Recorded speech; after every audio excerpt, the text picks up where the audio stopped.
start beating. She goes, I need to check in. I go, I already checked in. She goes, no, no, you're not. I was like, oh. Yeah, they don't mess around. Oh, no.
You guys are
Please don't make me sing.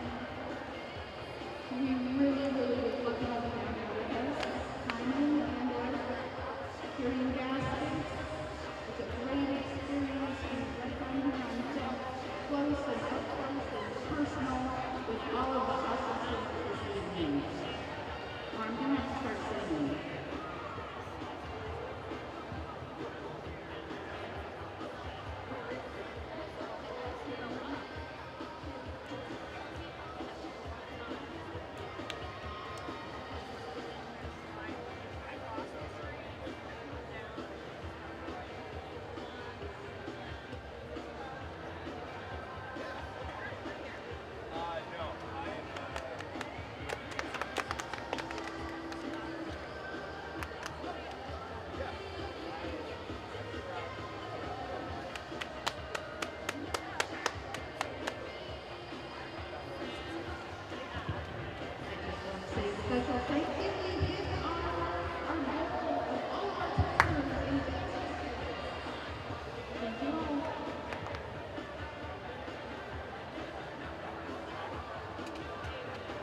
every day for the next 2.5 days.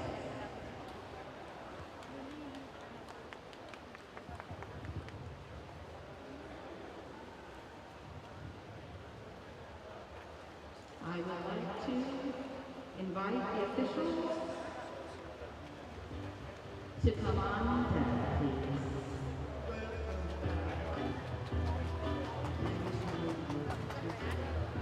What a great song.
Please rise and your hat for our national anthem.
Welcome back to the World Para Swimming World Series in Indianapolis, Indiana, right smack dab in the middle of the United States if you're looking for us on a map.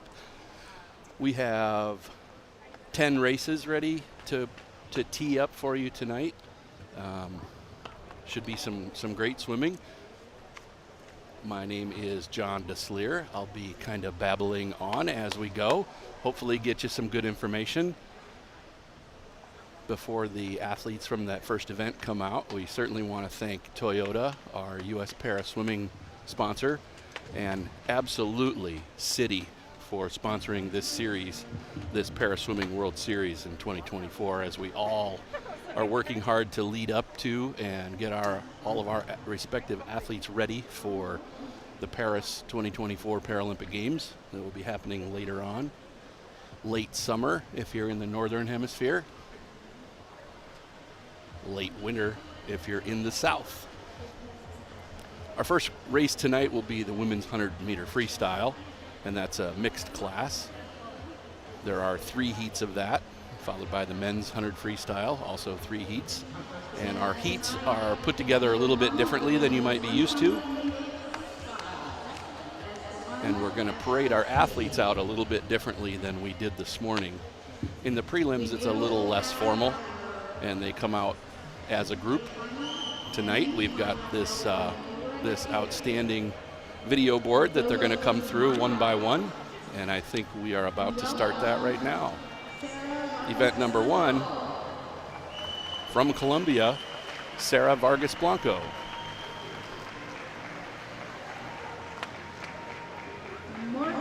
Morgan Stickney in lane 2. Next up is Natalie Sims, swimming in lane 3. In lane 4 will be Taz Pagonis. She's heading out there. Lizzie Smith in lane 5 from the U.S. In lane 6, Jessica Long. In lane 7, Mackenzie Cohn. I think they got a little bit ahead on the board there. And in our lane 8, Mallory Wegeman, also from the United States. Sending hugs and kisses up to her family up here in the stands. So this final is made up of a combination of classifications. These are the women that scored the top 8 points based on their World Para Swimming points scale. Each event and each classification is put into an equation where they are basically swimming against the world record in their event, in their classification. Then when and I'll tell you, it can take all afternoon, and it almost did take all afternoon, our event staff and meet staff getting all these numbers compiled so that we have our top 8, our next 8, and our third set of 8. There's 3 finals. We'll start with the A final, that's also known as the championship final. A lot of these athletes finished in the 800s and 900s in their points today in the 100-meter freestyle. And these are names that you will likely see in Paris. Now, that certainly hasn't been decided yet, but it could happen. So watch close, learn the names. That's Morgan Stickney there in lane 2. Taz Pagonis, she was our highest point achiever this morning. And that Heat 1 Championship A final is off and swimming.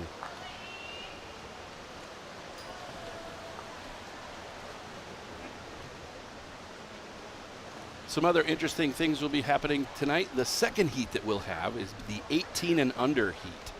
So it's a youth championship in the Para Swimming Series this year. So if you're under 18 or under years old and you finished in the top 8, you will actually swim in this heat. And we do have that with Sarah Vargas Blanco. She's 17 from Colombia there in lane 1. In the race, though, in lane 3, that was Natalie Sims, just under 34 seconds in her first 50. And she is making it tough for anybody to catch her.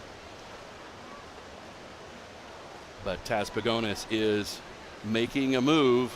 She's up to her hips right now. But I think there's not enough pool left, and we're going to see Natalie Sims hitting the wall first here in a time of 1:05.17. Second from the timing system, and I think that's going to change if we get a chance to see that scoreboard. Taz Pagonis was second in lane 4, but for whatever reason, her touchpad did not fire, so we don't have a time up there for her. Lizzie Smith was third in that heat at 1:07.34. Another 1:07 was Jessica Long at 1:07.38. 1:09 for Morgan Stickney. Natalie Sims was 105.17. You can see the times there on your screen.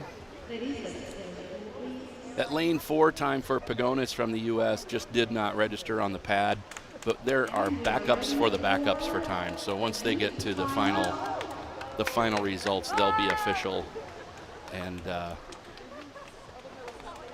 you can check that out, or we'll have those lists as soon as they're put together.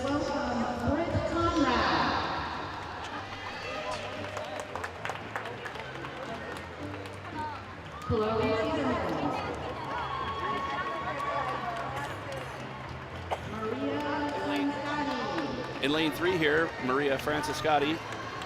Lane 4, Audrey Kim. In lane 5 is Keegan Knott. Kanen Fukuda from Japan in lane 6. Momo Sutton coming out for lane 7.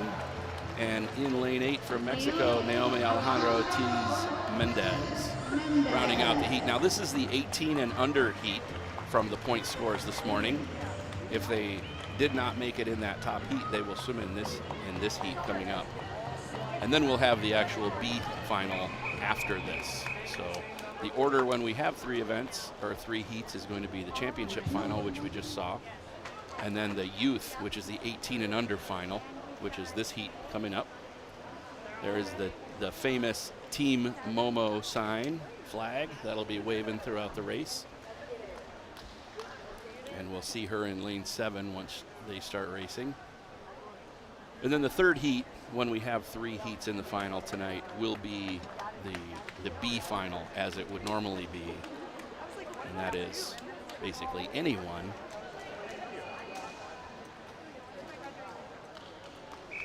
that finished above 16th, starting with the 17th place swimmer.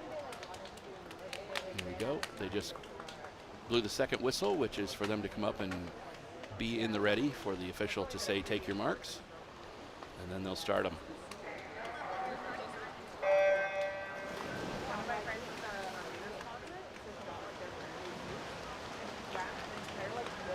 Chloe Cederholm, Maria Franciscotti, and Audrey Kim out there in 2, 3, and 4, pushing to an early lead. That's Britt Conrad from the U.S. in lane 1, who is kind of midway through that second 25. She's picked up her tempo and established a pretty good grip on the water. When we get into this third 25 out of the 50 turn here, that's Audrey Kim at 30.57. In this 18 and under youth final, it's all Audrey Kim at this point. She had a great first 50 along with a few others, but you will see how far ahead she has put herself in that third 25. In 100 freestyle, a lot of times the third 25 is the decider, unless everybody is very, very close in their times. Then you'll see that final push in the last 15 meters. But this is all Audrey Kim's heat. She finishes first in the youth final in a 105.12, followed by Keegan Knott at 109.20. I think that's a best time for Keegan. I believe she went a best time this morning, and that's even faster. And then third, Maria Franciscotti in a time of 109.82. So they blow the whistle there, and this heat will make their way to the side as we usher in our B final. Now our B final is for anyone that did not make the youth and did not make the A. So there's Alan Kleber. Nelson Gorzo Crispin from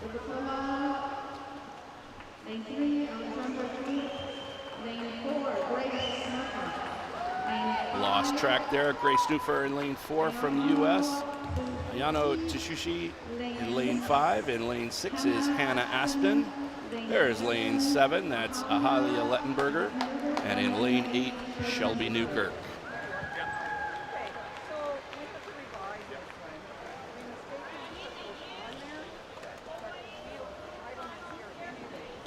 You can see some of those starting blocks have that fin on them and some of them don't. That's completely the athlete's choice, whether they have that or not. And that all came about when we started using what we call in swimming the track start, which is kind of a rough simulation of what happens in track and field. But some of them will have that fin to push against, and some of them like to have that big block surface. I think the alternate is not needed. Hold on for one moment. Oh, that's fine.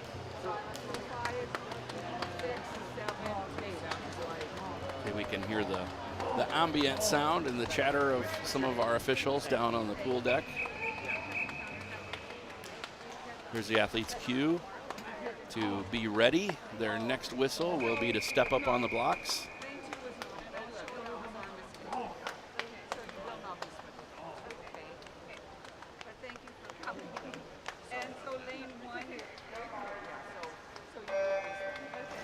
And our third and final heat, this is the B final, is underway in the women's 100-meter freestyle mixed classifications. Looks like lane 5, Ayano, is off to a pretty fast start. This morning she swam with this long, a little bit slower tempo, but very long and effective stroke. She gets a grip on that water right out in front of her, right at the beginning of her catch. And Grace Stufer gets into that wall first at 29.94 with Ayano behind her at 29.96. So very, very tight, just feet to the wall. Great battle, 25 meters to go. All three of these athletes. Alexandra in 3, Grace in 4, and Ayano in lane 5. Gonna call this as Ayano coming into the wall first in a 101.84, followed right behind her by Grace Stufer from the U.S., 102.26. In third there in this heat, 104.17, that's Alexandra Truitt from the U.S. And our final swimmer comes in there in lane 8 at a 118.53, that's Shelby Newkirk from Canada. Great racing. That wraps up the women's 100 freestyle mixed class.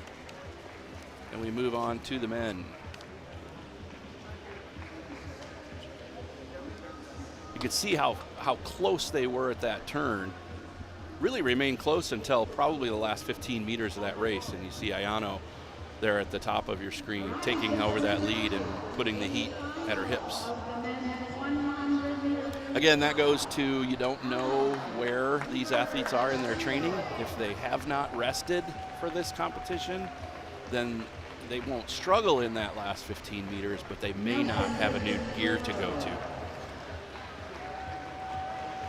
Now our A final in Heat 1 will be Alan Kleber Basilo from Brazil, Nelson Crispin Corzo from Colombia.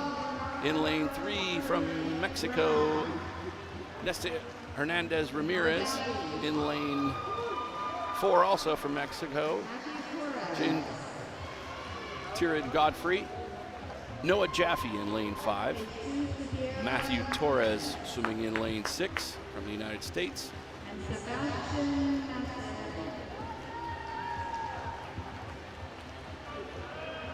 I believe that's Jesus Bermudez in lane 7 from Mexico, and from Canada, Sebastian Masabi.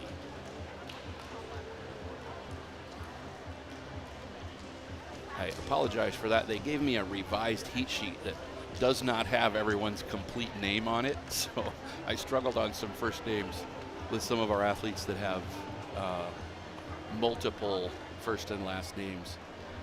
They just simply don't all fit on my page all the time. I'll always give you the best. These are the top 8 swimmers from this morning based on the points that they scored, not necessarily the times that they went. The times that they swam this morning are put into a quick mathematical equation, and that supercomputer, which is our admins, comes out with the point score, and the points are based on that event's world record in each classification. And the world record time has 1,000 points assigned to it. Anything slower than that in increments of tenths of a second, roughly, brings your point score down to 999, 998, into the 800s, the 600s, no worries. We just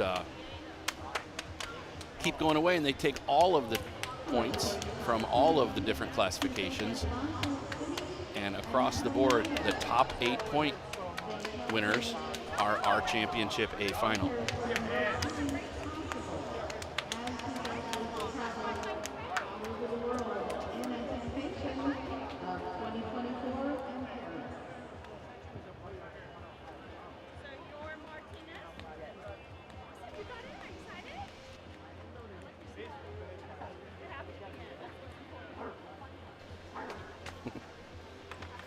All right, this is Heat 1, the A final of the men's 100 freestyle multi-class. I think we had a little cap mishap, which is very normal at a swim meet. So she went out to get her cap. She may have been wearing 2, and the top one came off during the race. Many of these athletes will be wearing 2 caps, which is completely legal and very normal. That's Alan Kleber Bacillo from Brazil in lane 1, getting ready for his 100 freestyle. So the officials have called up the heat. Let's take a look at this start, see how he gets away. I think it's going to be a lot of upper body strength and then whatever push he can get from his core. Yeah, outstanding start. Outstanding start for Alan. See out there in the middle of the pool though, lane 4, that is Godfrey Ramirez from Mexico, being challenged in 5 from Noah Jaffe from the US. Pretty good swim. Again, we're going to see 2 guys turn pretty close together and see who in their training has the energy to close. Got another swimmer there in lane 3. Ramirez from Mexico is making a big push with his tempo. Probably not quite enough pool left for him to take the win. That's going to likely be lane 4. Tritard Godfrey Ramirez from Mexico, and that is how this is going to play out with Noah Jaffe in second. First place time there, 58.02, followed by 59.36 from Noah Jaffe from the U.S. in lane number 5. Third place in that heat was Matthew Torres from the U.S. in 102.72. So we've just got a couple of swimmers finishing up their 100. In lane 1 there, Alan Kleber Bacillo from Brazil finishes it out in lane 1 in a time of 1:30.49, which is not quite as fast as he went this morning, but certainly a great start that we saw from him. That concludes our A final, our top final. The next group of athletes, the next heat, will be the youth. Here's the final results there from that A final. And if you're looking at it on the screen, it's always unofficial when we get it up on the big board like that. Times have to be checked and double checked by our administrative officials. Ryan Edelman will be in lane 2. In lane 3, Owen McNear. In lane 4, Evan Wilkerson. Swimming in lane 5 in this youth final, Aaron Thomas. In lane 6, Noah Bush. He looks fired. Oh, he's ready to go. In lane 7, Lucas Gulata. They need to give him the cue so he can get out there. Outstanding. And rounding out this heat in lane 7 of our youth final is CS Sono from Peru.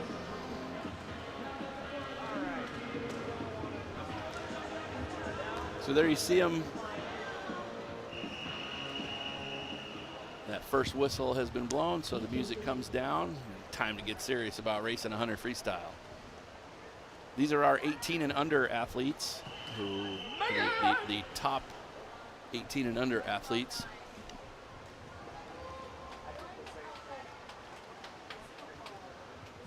Now, he looks like the odd man out standing up, but I can tell you as a coach, I would definitely have my athletes standing up and breathing, not crouched down, kind of closing their lungs out.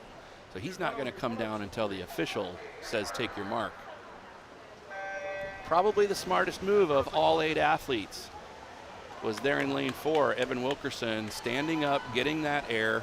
Sometimes there's some balance issues, so swimmers want to just get set down in the take your mark position. But like in that situation, they were down for quite a while before they started the race. Anytime you're breathing, you get an oxygen benefit in your muscles about 10 seconds after your breath. So you can see 10, 15, 20, 30 seconds into this race, Evan Wilkerson, who not only qualified first, he used that breathing to his advantage. He's 28.82 at the 50. Second there was Noah Bush down in lane 6, just behind him. Looks like Noah's trying to make a move, not changing his tempo, but I don't think Evan Wilkerson is going to let anybody in to beat him at this point. You'll see that somebody taps him right before he finishes.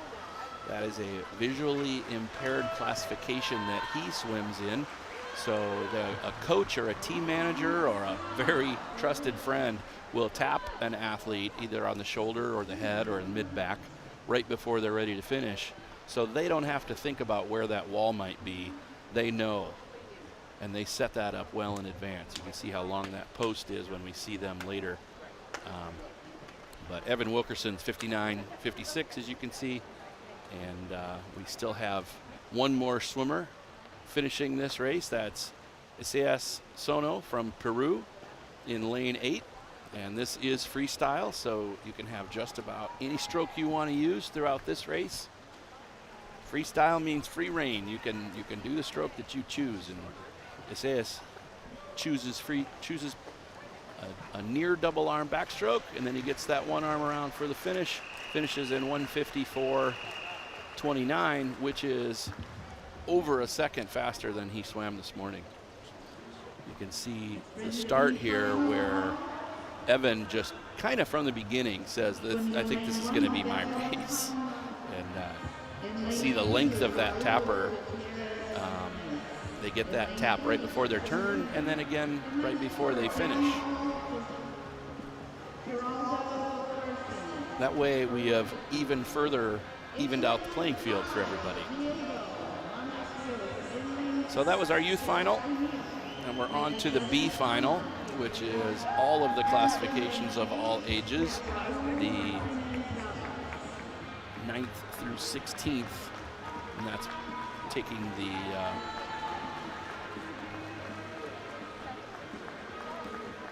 okay, and they're going to change it up on us here. Looks like this B final is all coming out. They're not going to use the graphics for that. So I'll go through that list for you. Diego Lopez Diaz will be in lane 1. Raul Gutierrez Bermudez in lane 2 from Mexico. In lane 3 from the United States, Carson Bruner. In lane 4 from Colombia, Daniel Geraldo Correa. In lane 5 from Mexico, Diego Rios. In lane 6 from the United States, that will be Jack O'Neill. In lane 7, also from the United States, Connor Giuffreda. And in lane 8, Christopher Tronco Sanchez from Mexico. This is our B final. There's Jack O'Neill getting some blood flowing at the skin level. See those skin slaps. Sometimes they're nervous energy, but sometimes that's muscle activation, so they are ready to go from the very first stroke. Jack O'Neill swims at the University of Wyoming, coached by the legendary and Paralympic swimmer Dave Dennison. I know Dave's watching. I'm sure my phone is about to blow up with a thank you for the shout out. Anyway, out in this race, out in front, that is lane 4, Daniel Correa from Colombia, followed pretty closely by Diego Rios of Mexico in lane 5. And then third place is kind of a toss-up. We'll see the third place guys that are fighting it out turn pretty close to together there.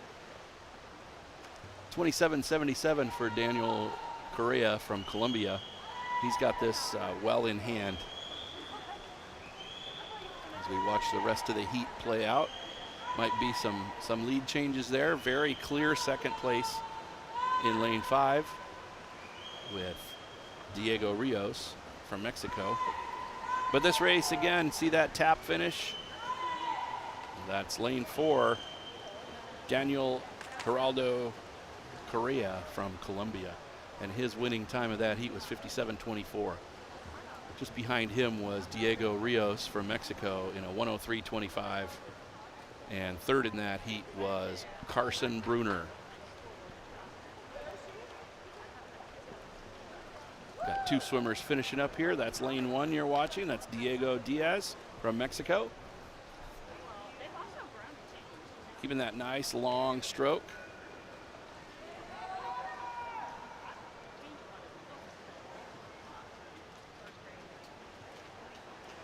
Nice job from that heat all the way across. That concludes our men's 100 freestyle. Check out this start. These guys get away pretty fast. Looks like an empty lane, but that was your heat winner getting away very, very fast. See the tap before the turn. That tap happens, and he and his coach have worked out how many strokes he has left, so he doesn't even have to think about when to do his turn. Gets that last breath about 4 or 5 strokes out and dominates that heat. Next up will be the women's 50-meter breaststroke final. It looks like not everyone has chosen to swim this. We had 2 heats this morning, and the athletes that are swimming tonight are in the SB2 and SB3. In lane 4, that's Nelly Miranda Herrera, and lane 5 from Canada, Ali Van Wyck Smart. Nelly is from Colombia in lane 4. They haven't made their way out to the blocks yet. There they come. They're down on the far side of the pool, which was the turn side for that 100. All of the races finish at the end of the pool near the diving well.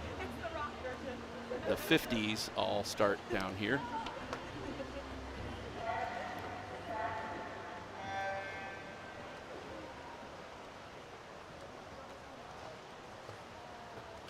Give them the time they need to get ready. One of a swimmer's most important pieces of equipment right there, the phone and music.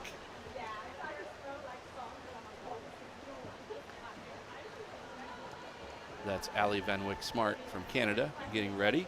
She's certainly happy, and a coach loves to see that, because I can guarantee you happy swimmers go fast.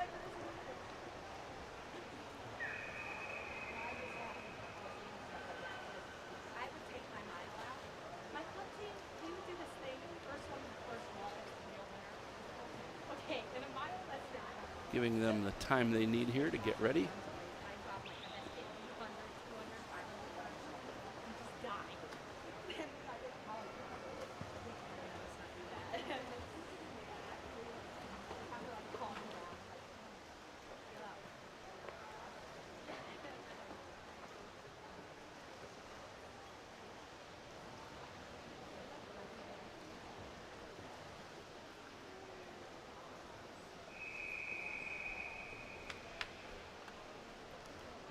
That whistle, we saw the whistle before, is when people step up and when they step in. So you see the Canadian swimmer Ali there getting an aid from her coach. And her coach clears her hands out of there as soon as the start happens. And this is the 50-meter breaststroke. Nelly in lane 4, that's the swimmer on the bottom of the screen there. She is from Mexico. She is at SB3. And Ali in lane 5 from Canada is classified in SB2. The S and the B stand for swimming breaststroke. As athletes bring different abilities to the different strokes, there are different classifications for some of the different strokes. So if it's just an event where their classification says S, that is likely a freestyle backstroke butterfly event. If it has a B in it, it is breaststroke.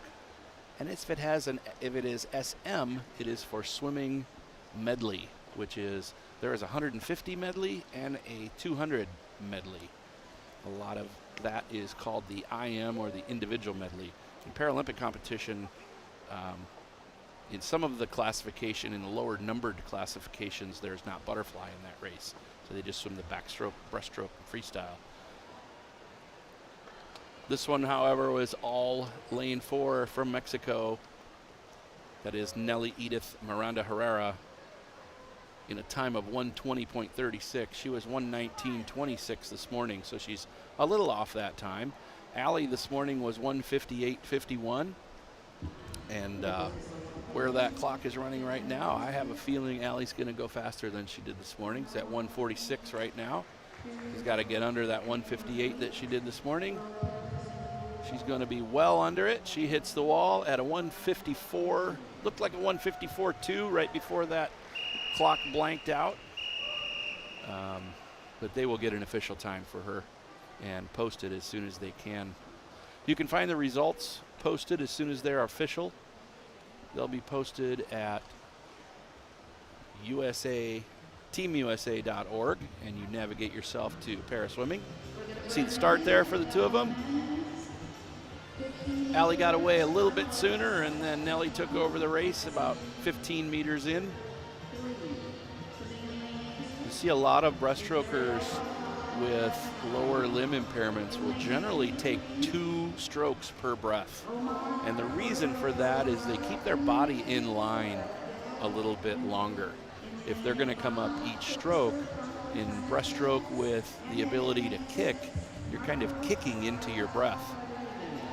Whereas when you don't have that ability to kick, you want to just keep your body aligned and pull yourself down the pool. And it makes sense to not breathe in every stroke. Our next heat is the start list for the final of the men's 50-meter breaststroke, SB1 to SB3. In lane 2 for Mexico, Azario Valdez Catalan. In lane 3 from Mexico, Omar Osario Salazar. In lane 4 from Spain, that is Miguel Loque. From Mexico in lane 5, that is Christopher Gregorio Tronco Sanchez. And in lane 6, Marcos Rafael Zarate Rodriguez from Mexico. This is the one and only final for the men's 50-meter breaststroke, SB1 to SB3. So we'll see some of the same thing that we saw with the women's race. We definitely see some different methods of starting. And that heat is away. You'll see multiple strokes per breath in these classifications as a pretty normal technique. And like I said, it makes a lot of sense to keep that body aligned and going. Get those shoulders at the surface going forward.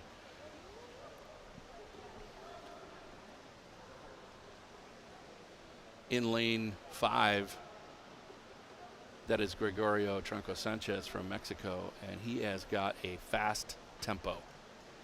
I think he's going 4, 5, 6 kicks before he takes his next breath, and that keeps his body aligned and keeps that tipping forward motion. Our leader, though, Miguel Luque from Spain, very handily going to take this heat. He swims in the SB3 classification. He gets into the wall at 51.60. He was 52.2 this morning, so he's gone a faster time than this morning and got himself more of the world paraswimming points.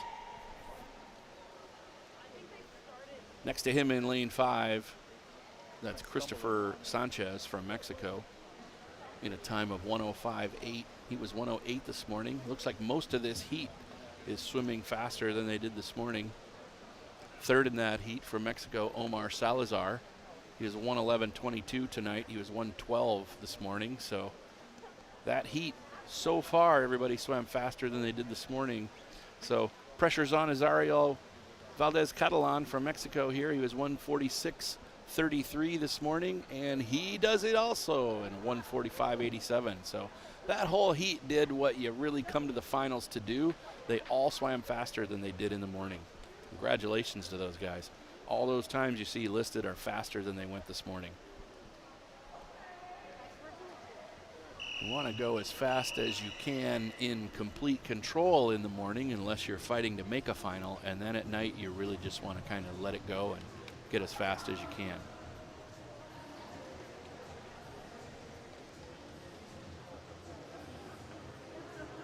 I'm getting information sent up to me.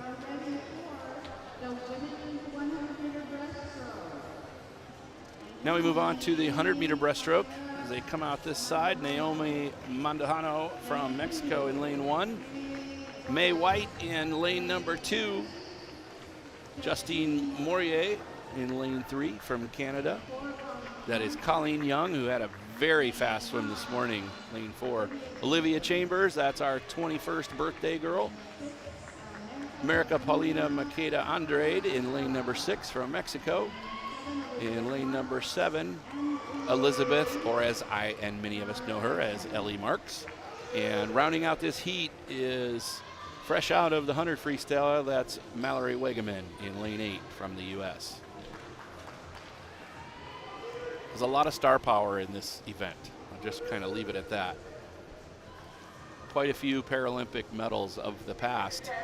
And the past matters a bit, but every race is all about right now. So we'll see what they're bringing to this meet. You can see Mallory getting a coach's aid there as she sets herself up in lane 8. There's the field for our A final of the women's 100-meter breaststroke, SB4 to SB14. So the SB1 through 3 swam the 50, and the SB4 to SB14 swim the 100. Sometimes at meets, both events are available to all classifications, but this is a pretty special year as we lead up to the Paris 2024 Paralympic Games. Everybody's kind of sticking to their top events.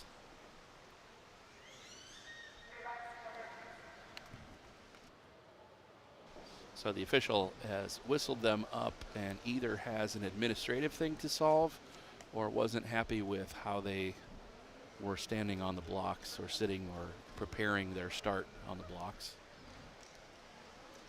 I see the officials are talking and they've split up. An official is heading out to either gather information or solve something. Not sure where she's headed. Either headed to a lane to verify an athlete in their lane, or to, it looks like she's giving some instruction that an athlete needs to have some part of their body at the front of the starting block. I think that's the instruction that she was giving there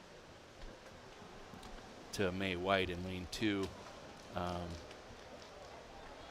May knows that. That's a very, very normal thing in the sport of swimming. So she just needs to get some part of her out in the front of the block.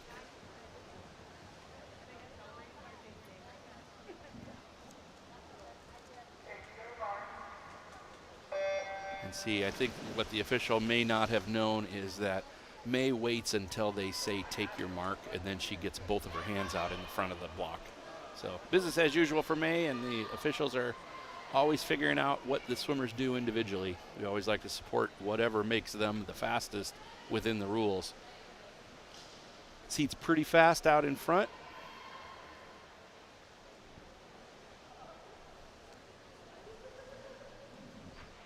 Looks like Olivia Chambers may be getting to that wall first. And she does at 36.91. Right behind her is Colleen Young in second at the 50 at 37.35. Third was Justine Morier from Canada at 39.67. Good battle here. If Colleen uses her experience right about here, she would pick up her tempo and make a move towards the front. But so far, this is Olivia Chambers. As she didn't want anyone to know, she's turning 21 today and going to take home some birthday gold after this 100 breaststroke. Outstanding swim for Olivia Chambers from the University of Northern Iowa. She was first in that heat with a 118 flat, and she was 119.75 this morning. So she's almost 2 seconds faster. Second was Colleen Young in 120.09, and third 125.48. That's Justine Morier from Canada. This heat is just finishing up. We just got one more swimmer coming in. That's Mallory Wegeman in lane number 8. She hits the wall in a 146.65, which is also faster. What is it about the breaststrokers at this meet? They're all going faster in the final. My coaching instinct says maybe they didn't go 100% in the morning, but we'll give them all the benefit of the doubt that they were just so fired up that they couldn't wait to swim the final. And they all went faster. So our youth heat is up next. This is the 18 and under. Megan Giaffreda's in lane 1. In lane 2, Maria Franciscotti. That's Mary Jibb from Canada in lane 3. Lane 4 is Ali Deal from Canada. In lane 5, that's Kanan Fukuda from Japan. In lane 6, Chloe Cederholm. She is 13 and making this youth final. In lane 7, Momo Sutton from the U.S. and from Costa Rica in lane number 8. That's Sarah Miranda Corrales. So we've got a pretty loaded heat here, spanning the ages of 13 to 17 and spanning SB6, SB9, SB8. We've got quite a few, and there's that flag we always see when Momo Sutton is going to race. Of course, Momo's in lane number 7. All right, they get their whistle to step forward. The next whistle, they will get up on the blocks or prepare their start from wherever they want to start from. Looks like they're having a little issue there on the lane 2 wedge. You definitely want to make sure that wedge is locked down before you race. There is nothing worse than pushing against something that can move. So they're going to make sure that that thing is nice and stable for the start.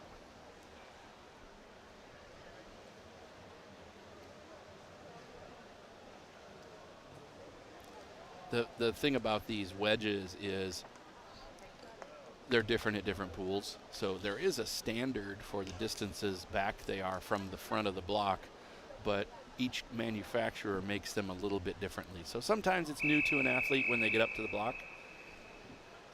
You definitely want to take care of learning about that during your warm-up and during your training session the day before the meet.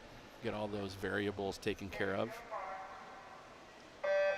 This is the final heat, the A final for the 18 and unders. This is the youth final.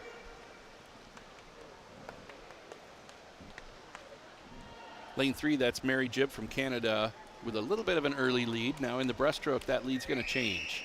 It's just going to change unless somebody just takes off. This heat looks pretty well under control, like they're all following a good race plan. Lane 4, Ali Deal from Canada has taken the lead. You can see that she is really getting a lot more distance off her kick than the other swimmers. Outstanding grip on the water with your feet. If you can do that, you're going to be made into a breaststroker. So she may be a breaststroker not by choice, but by what she brings to the stroke anatomically. She's really got an outstanding kick. That's 15 meters away from that turn wall. She was well ahead going in and coming out of the turn. She's probably going to hold on unless Kanan Fukuda in lane 5 next to her, if she makes a big tempo change right about now, she might be able to challenge, but I don't think she started that soon enough. It's going to be Ali Deal from Canada winning this heat. This is the youth 18 and under heat. And that kick just stays strong all the way through that 100. That's outstanding. And Ali Deal finishes in a 45.91 on her second split for a 126.49. Kanan Fukuda from Japan was 129.94 in second in that heat, and third up in lane 3 was Mary Jibb from Canada in a time of 133.75. Got just a couple swimmers are still going here. Lanes 1 and 8. As lane 1 is coming into the wall, that is Megan Giaffreda from the U.S. She hits the wall in 2:01.25, a little bit off of where she was this morning. And then Sarah Miranda Corrales up there on the top of your screen in lane 8 has got about 5 meters to go. She was 2:17.6 this morning. She's going to be a little bit over that. She hits the wall at 2:21.11. Great effort from those swimmers. They get that double whistle so they can head to the wall. You can see the times there. If I did not mention your swimmer, 4th was Maria Franciscotti from the U.S. in 1:39.48. 5th, Chloe Cedarholm, just 13 years old, going 1:40.37. I think Momo Sutton was just behind her. So now our next heat right after we see this start, turn, and finish. See, they got away really fast and the heat started to separate about 15 to 20 meters in, and it finished really in that order. Everybody kind of lined up in that order. You can see Allie Deal there, though, separate herself with 15 meters left. She picked up her tempo a little bit. She picked up her tempo and kept that powerful kick. That's a lethal combination in the breaststroke in the last 15 meters.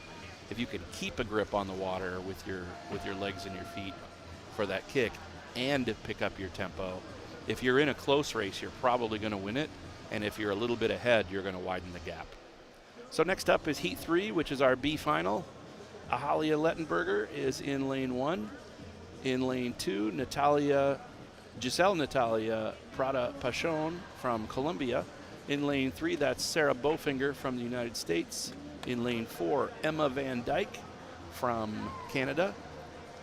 In lane 5, that's Hannah Aspen from the United States. Also from the U.S., Jessica Long in lane number 6. Lane 7, that's Haven Shepard. And in lane 8 from the Dominican Republic, that is Lourdes Diaz. This is the B final of the women's SB 4 to 14 100-meter breaststroke. This heat is off. There are some Paralympic legends in this heat, and there are some newcomers. So let's see how they space themselves out. Sometimes in a big heat like this, maybe they weren't going big in the morning and they go a little bit faster at night.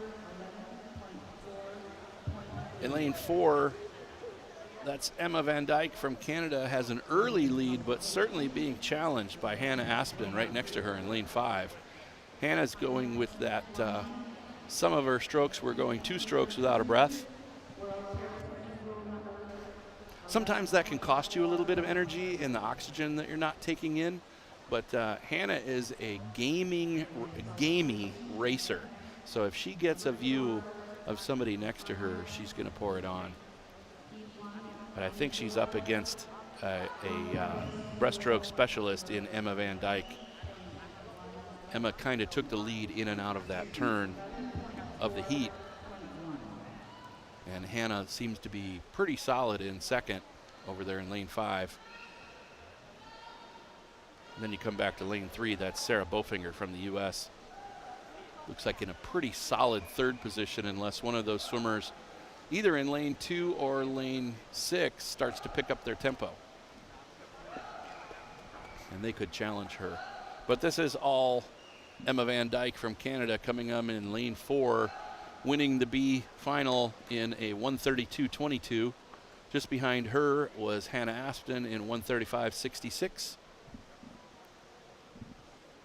Third place in that heat, Jessica Long, 1:39.96, which is about 3 seconds faster than she went this morning. Everybody else held their times or maybe went up a little bit. Finishing out this heat there in lane 8, that is Lourdes Diaz from the Dominican Republic. She finished in a 1:56.14. And that's about 1.5 seconds faster than she went this morning. Now for the awards that are going to be coming up pretty soon. After 3 or 4 more races, we'll have an awards break. And the gold medalist in these events might not be the person from the Fast A final that hit the wall first. because each of these swimmers is going up against the points in their classification. Lane 3, Nelson Crispin Corzo. Lane 4, Aiden Stivers. Lane 5, Jeff Lovett. 6, Ray Morgan. 7, Charlie Pimentel. And in lane 8, Pedro Amaro. So now we are in the men's A final. In lane 1 is Juan Jose Gutierrez Bermudez. In lane 2, Zach Shattuck from the United States. From Colombia in lane 3, Nelson Crispin. In lane 4, Aiden Stivers from the United States. Also from the U.S. his teammate Jeff Lovett. In lane 6, Morgan Ray from the United States. In lane 7, Charlie Gia Michelle, from Canada. And in lane 8, Pedro Rangel Haro from Mexico. This is the A final. So the swimmers, it looks like there's one 18-year-old in lane 7, and so he will not be swimming in the youth heat, which is up after this one. He made the big final, so he'll remain in that final. There is, as we call it, the long whistle, which is the second whistle, which calls the swimmers up onto the blocks.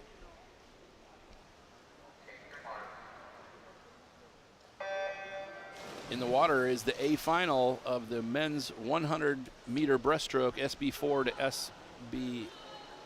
SB9 and SB11 to 14. You are watching the Citi Paris Swimming World Series. This is the USA stop. We're in Indianapolis, Indiana at the Indiana University Natatorium, watching a pretty dominant early performance here in lane 5 from Jeff Lovett of the U.S.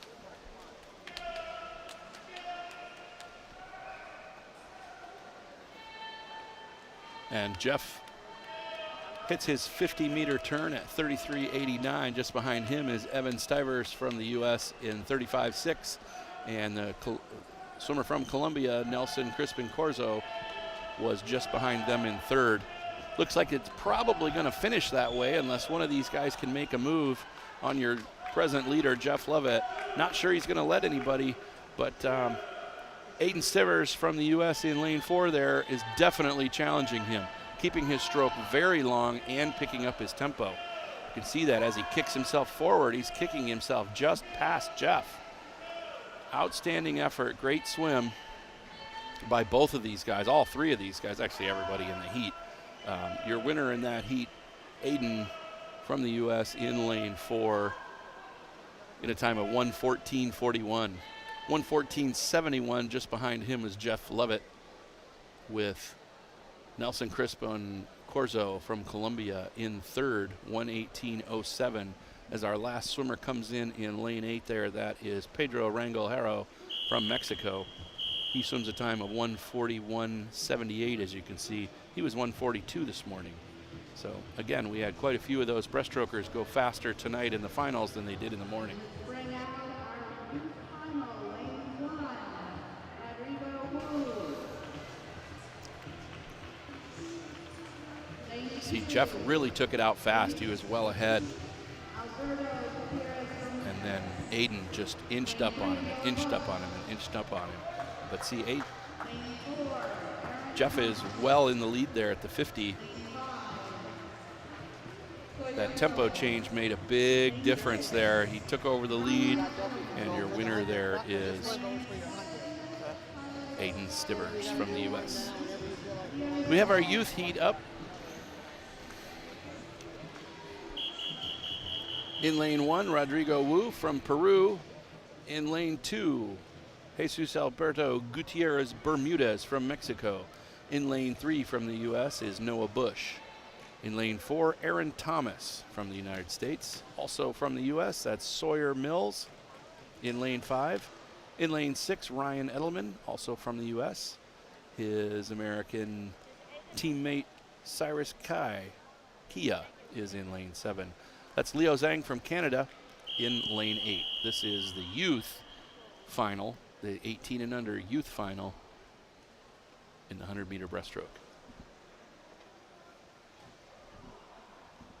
Looks like our swimmer from Canada in lane 8 is not contesting this race.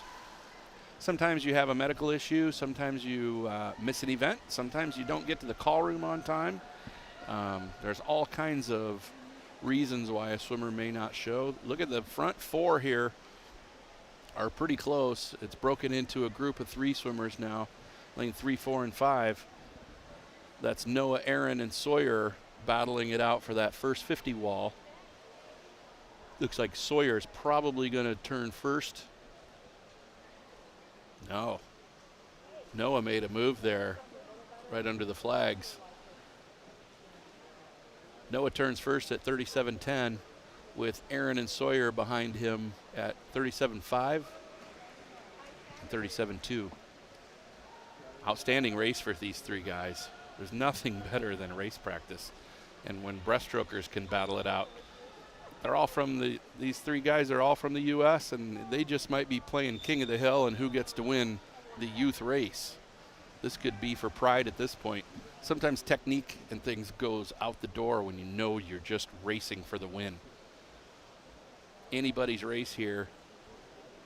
Looks like Sawyer's made the big decision to pick up his tempo, and then Aaron came in with that long finish stroke and won the heat. That's Aaron Thomas in lane 4, 1:19.32. Just 0.3 of a second behind him at 1:19.64 was Sawyer Mills, and then Noah Bush was third in 1:19.69. We've got 2 guys finishing up here. That's up in lane 7. That's Cyrus Kia from the U.S. Finishes in a 1:45.56. And then over in lane 1, we have a VI, that's visually impaired swimmer coming in, going to get the tap. Boom, tap, that's his cue to finish on his next stroke, and he does that so well. That's Rodrigo Wu. He's from Peru. He was 1:58 this morning, 1:59 tonight, so he's a little off of his time.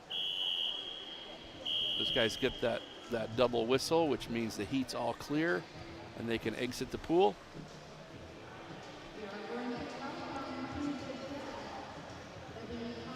Outstanding finish here. See that? Watch what happens with this long stroke. When he gets up to that finish wall, all 3 guys, it's still anybody's race, but the swimmer in the middle here, he's going to make probably the best decision, as he's going to take it nice and long into those last 2 strokes and get his fingertips to the wall first.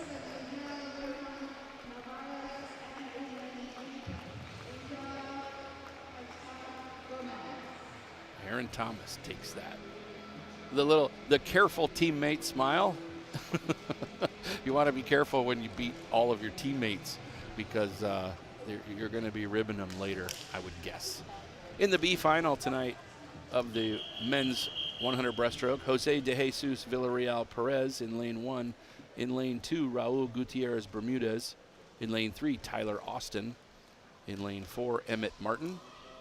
In lane 5, Nestor Hernandez Ramirez from Mexico. In lane 6 from the U.S., Jesse Grieve. In lane 7, Miguel Angel Rincon Navarez from Colombia. And in lane number 8, that is Angel de Jesus Castan Gomez from Mexico. This is the B final, the men's 100 breaststroke.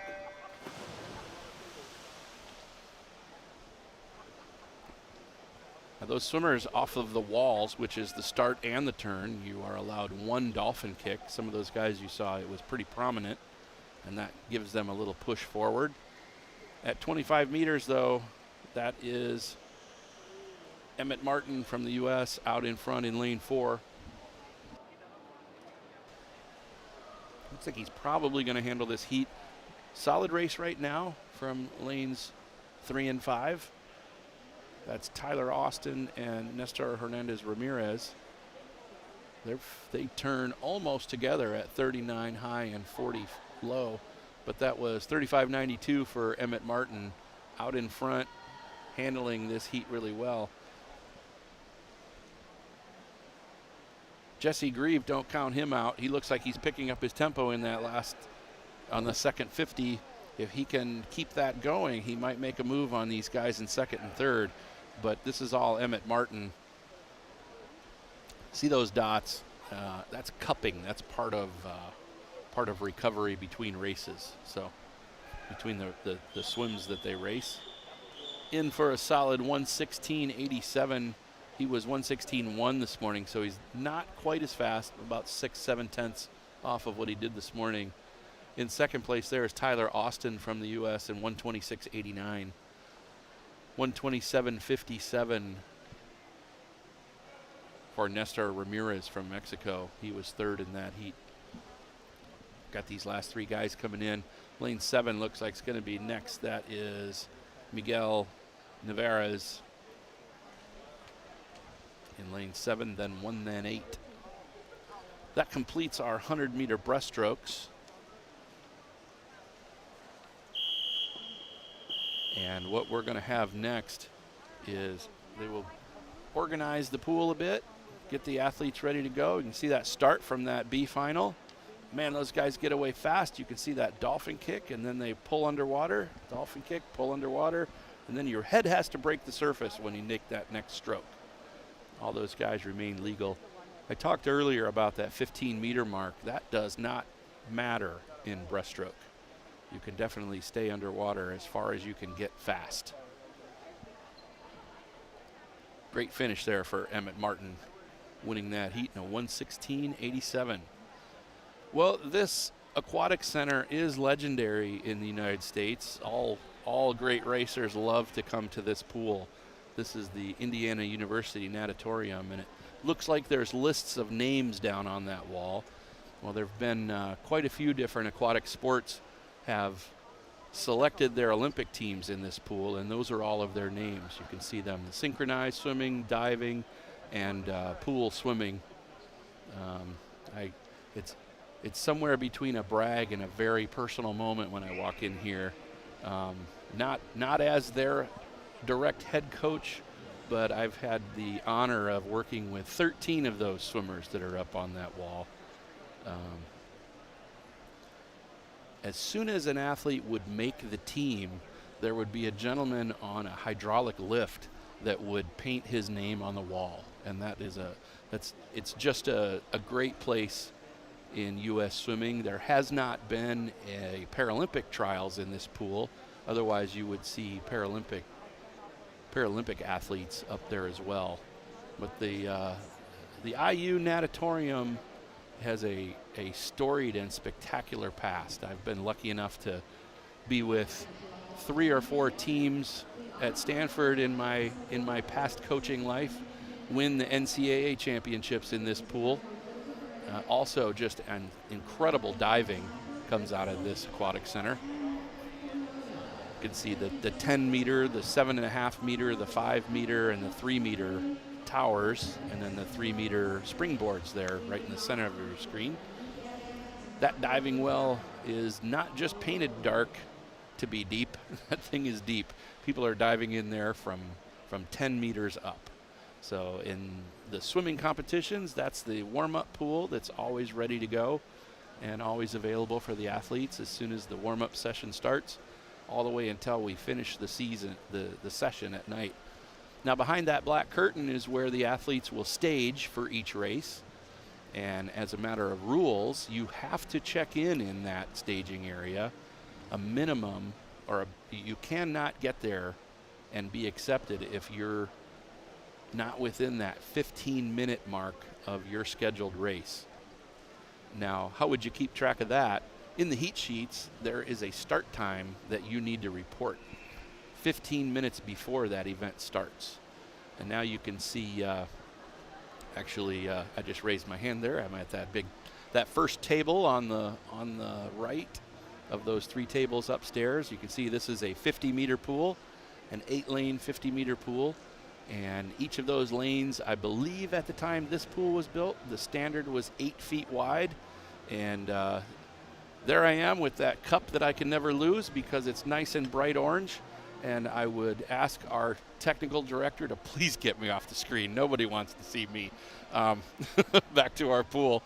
But this is just a spectacular place to race. And I'm not just filling time here while they set up the awards.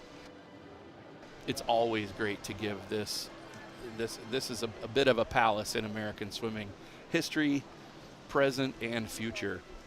I know U.S. Masters Swimming will be having their Masters National Championships here this summer. And I think they already have over 1,000 swimmers signed up for that meet. I swim Masters with Swim Fort Lauderdale. And what does everybody like to do? I wonder if they're watching me. Maybe I can get them to wave if they're watching the live stream. Well, we got them to wave anyway because they're seeing themselves on the Jumbotron. Outstanding. What's a sporting event without waving at the Jumbotron and figuring out that you're on camera? Always great to have family, friends, and fans at the swim meet. Looks like we've got a U.S. family there waving. Some quite enthused, some not quite too enthused. I think this group might not have any idea that they're on camera because they're just going about their business. If she's watching the live stream, she's going to see herself on there in a second based on the delays. But I think she's probably doing some business, checking some email. There we got somebody who's looking. So happy to be on camera. What we're going to do next, what they're staging right now, is the awards for the first couple of events. And hopefully they will put some sort of graphic up of those awards. I think they've sent me them electronically. So I'll try to read those to you as we go along.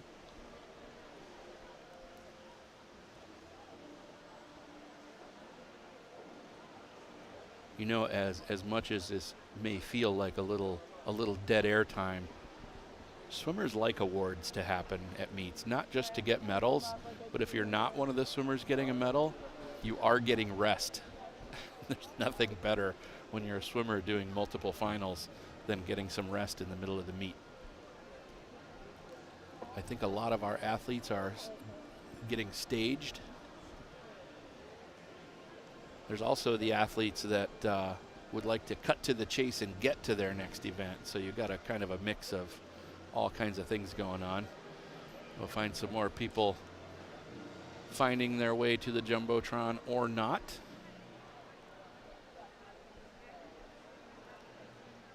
Coaches and athletes on deck just living their life at a swim meet.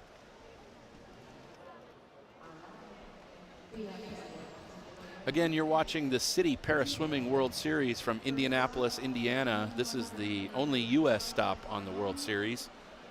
We are at the Indiana University Natatorium, and she's getting a bit distracted. She knows she's being watched. And there we have our photographer, our media director, and our camera guy. This is Mackenzie Cohn, who was third in the 100 freestyle. Jessica Long was second. And Morgan Stickney is your champion from the A final. Those are the athletes that scored the highest points this morning. And then you will see a different order. This is Jessica Long getting her silver medal. Morgan Stickney, I'm not sure, excuse me, if she had the fastest time, but she had the most points. So she, of all of the athletes in the 100-meter freestyle today, was the closest to a world record. And you'll see we'll get that photo op. Outstanding. Great swimming. This is a big year and very important to have big swimming. This is a Paralympic year, as all these athletes are preparing in their own different ways for Paris 2024.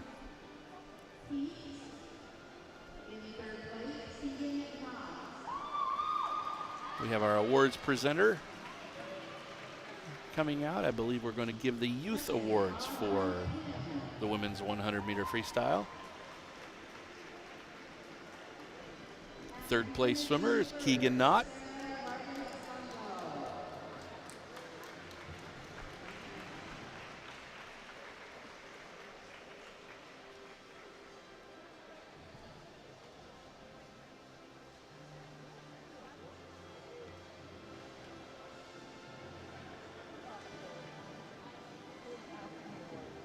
They sent to me these in a different kind of order. It is Audrey Kim in second, and your youth champion is Blanco Vargas. Getting all their medals now. And then the obligatory shot coming to an Instagram near you. Outstanding effort. Great result. Next up will be our men's 100-meter freestyle. The athletes that are coming out of the A final.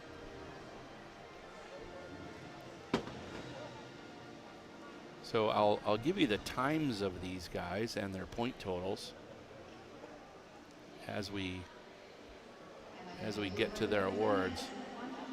So the fastest swimmer is not your gold medalist because of the way that we calculate this through the points. So in third place is Sebastian Massivi from Canada. His time was 1:26.93, but he had 848 points for his classification, third closest to a world record.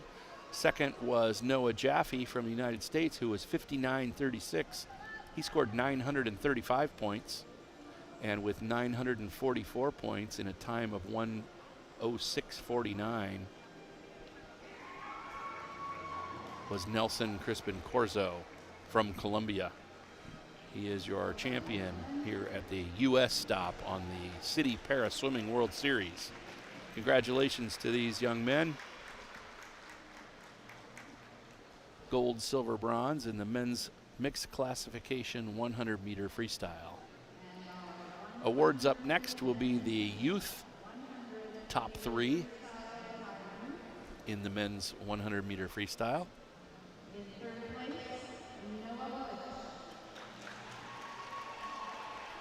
In third place was Noah Bush from the United States. He's making his way out. Oh, blowing kisses at us. How nice. Owen McNear was second in that race, your silver medalist. And Jesus Gutierrez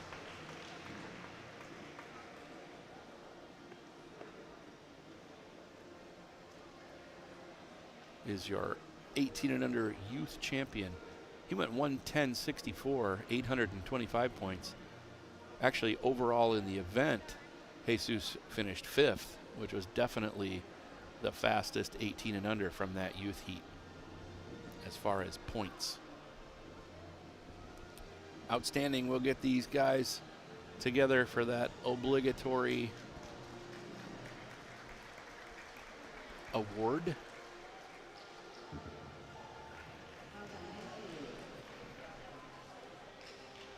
Next up will be, I believe, the awards for the 50-meter breaststroke.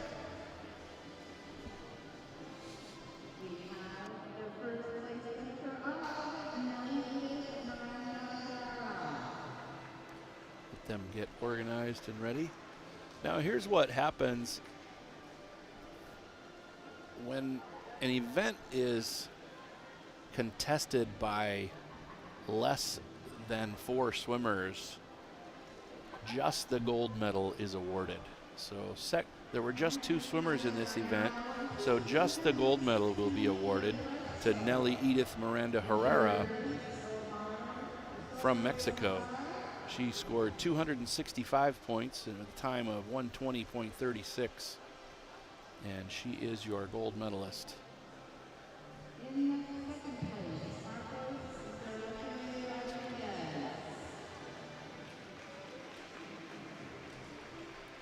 We're on to the men.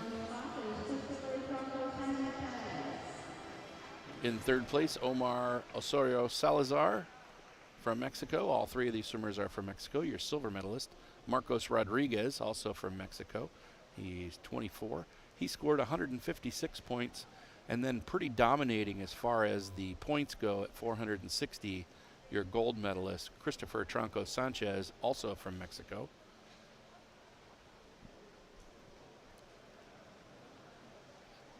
Here are your gold, silver, and bronze medalists from the 50 breaststroke, SB 1 to 3. These guys make their way out to the side.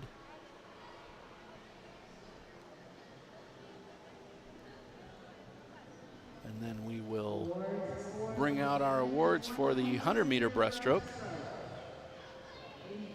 In third, the time of 1:40.04, 893 points. Actually, they confused me too.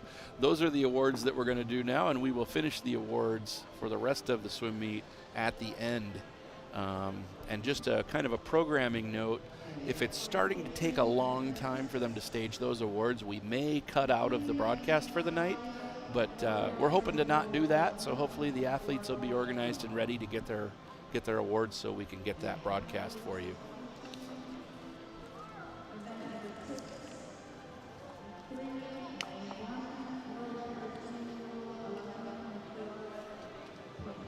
Our next event is going to be the women's 200-meter freestyle A final. Are they not doing awards for the breaststroke? The breaststroke awards and the 200 freestyle awards will be at the end of the swim meet. So as soon as they finish the free relay, we will get to the awards at the end of the meet. After all the races? Okay.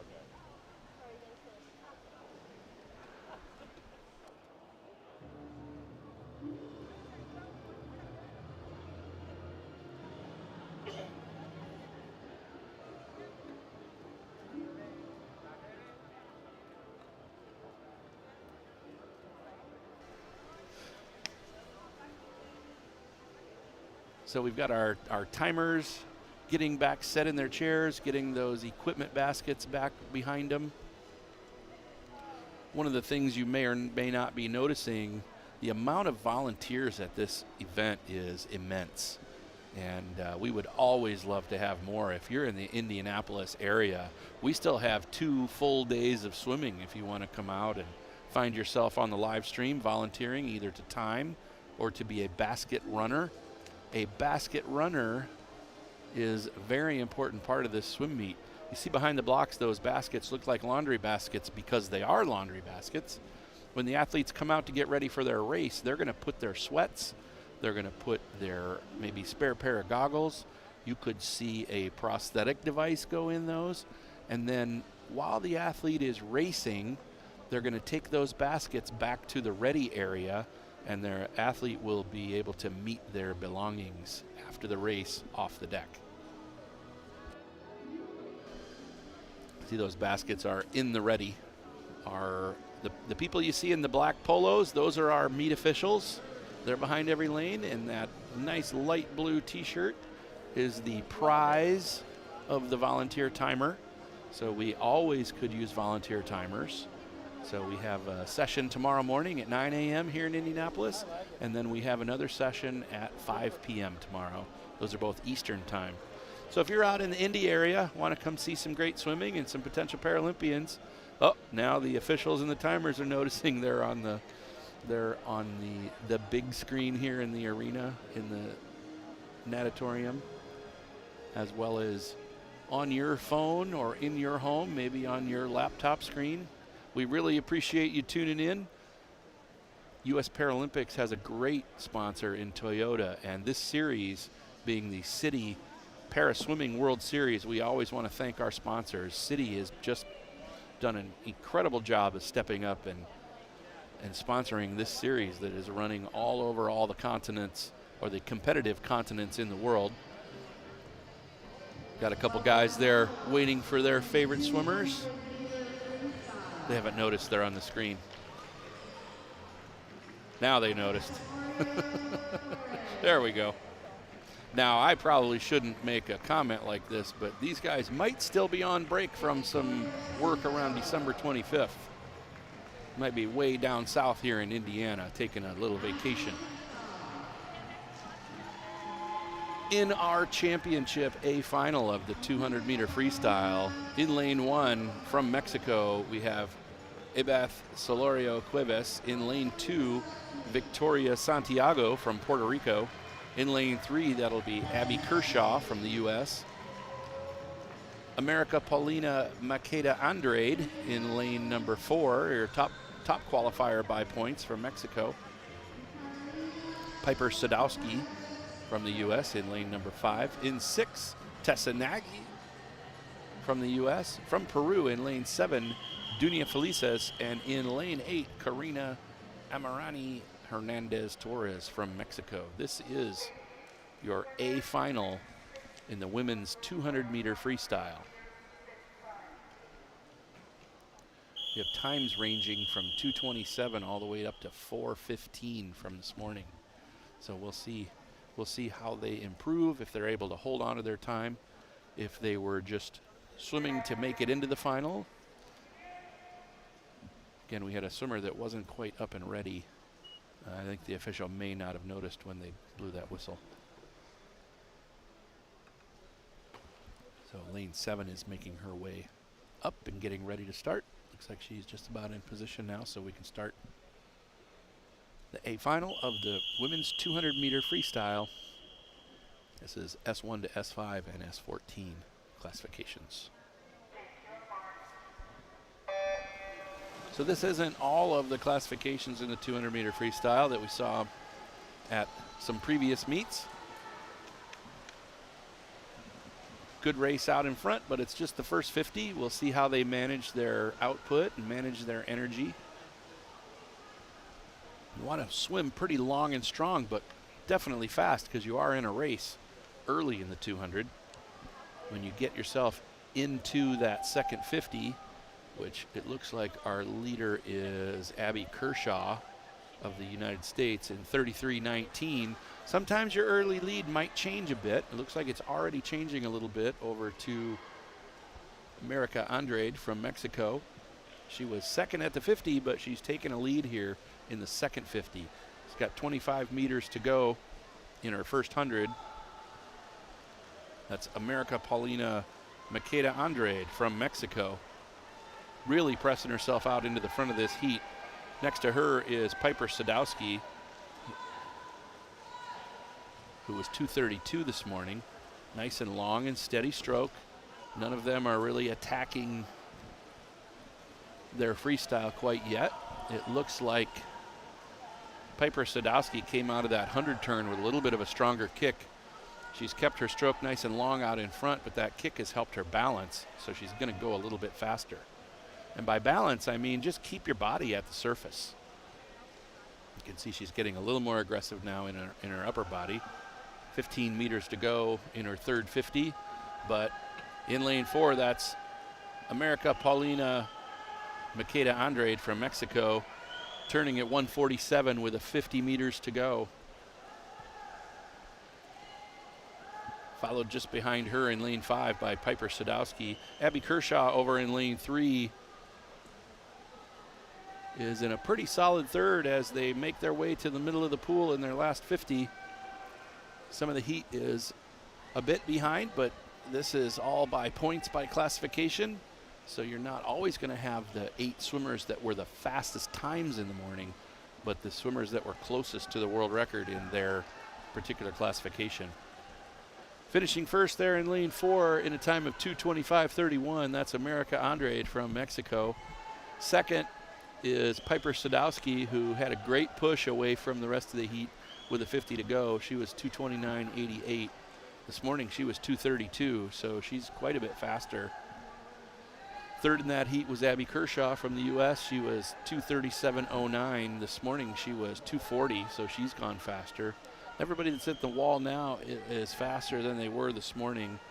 Tessa in lane 6 was 2:59 this morning, went 2:41 tonight. So here we go. These swimmers in lanes 7 and 8 and 1 have just finished their third 50. That's Dunia from Peru in lane 7, Karina in 8. Coming into the wall there in lane 2, that was Victoria Santiago from Puerto Rico. I think she's pretty happy after that swim. A little bit off her swim this morning, but I think she may have been just happy to be racing in that final. Lane 7 and 8. In 7, that's Dunia Felices from Peru, and from Mexico, that's Karina Torres in lane 8, as they've got about 15 meters to go. If you're looking at the pool layout, those different colored floats on the lane lines are about 1 meter long. When they pass under the flags, it goes to that solid red. That means they've got 5 meters to go in their race. Look at this. This is head-to-head. Who's going to get it? Oh, lane 7. It looks like Dunia Felices from Peru. She was 3:58 this morning and 4:01 tonight. 4:15 from Hernandez this morning in lane 8. She was 4:02 there. 4:08 up in lane 1. That was Ibeth Soloria Cuevas from Mexico. You can see the start here. Those 4 swimmers get out pretty fast, and then it separates quite a bit after the first 50. A little lead change coming out of this wall from lane 3 to lane 4. But that 200's a long race, and there's a lot of lead changes with swimmers that have similar times. Everybody approaches it a little bit differently. Best approach is just swimming as fast as you can, managing your energy through that first 2 to 2.5 lengths of the pool, and then starting to really bring your lower body in if you're able to help with your balance. She definitely earned that win. 2:27 this morning, a little bit faster tonight. Men's 200-meter freestyle A final is up next. We don't have a youth or B final in the women's 200 free. There were just 3 heats this morning, and those athletes probably decided they didn't want to go again. In lane 1 is Alberto Diaz from Chile. From Mexico, Diego Diaz. In lane 2 from Puerto Rico, Javier Rodriguez. That's Lawrence Sapp in 4, and get a load of his start. He's going to blast away from the block a little quicker than everyone else and stay ahead all the way to and probably past the yellow mark on the lane lines. That yellow mark on the lane lines is 15 meters.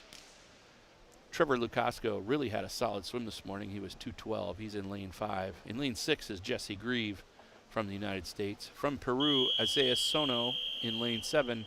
And rounding out this heat, Jesus Cervantes from Mexico. This is the A final in the men's 200-meter freestyle. Keep an eye on Lawrence there. He's going to get away from that block really fast, get underwater quick, dolphin kick, probably about 10 kicks, and then he blasts through the surface ahead of the heat.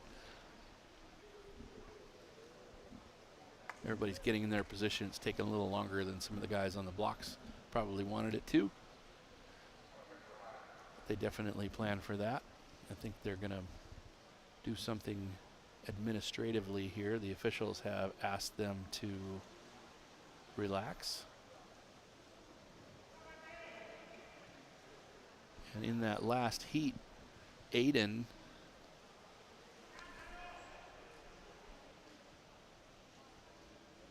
wasn't the last heat. That's a breaststroke note they just sent me. The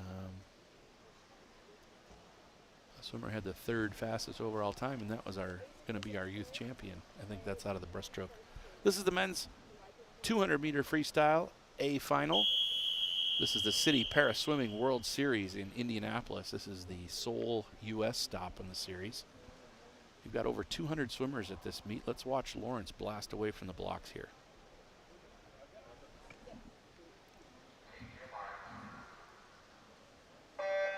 First to move, first away. You're going to see him underwater.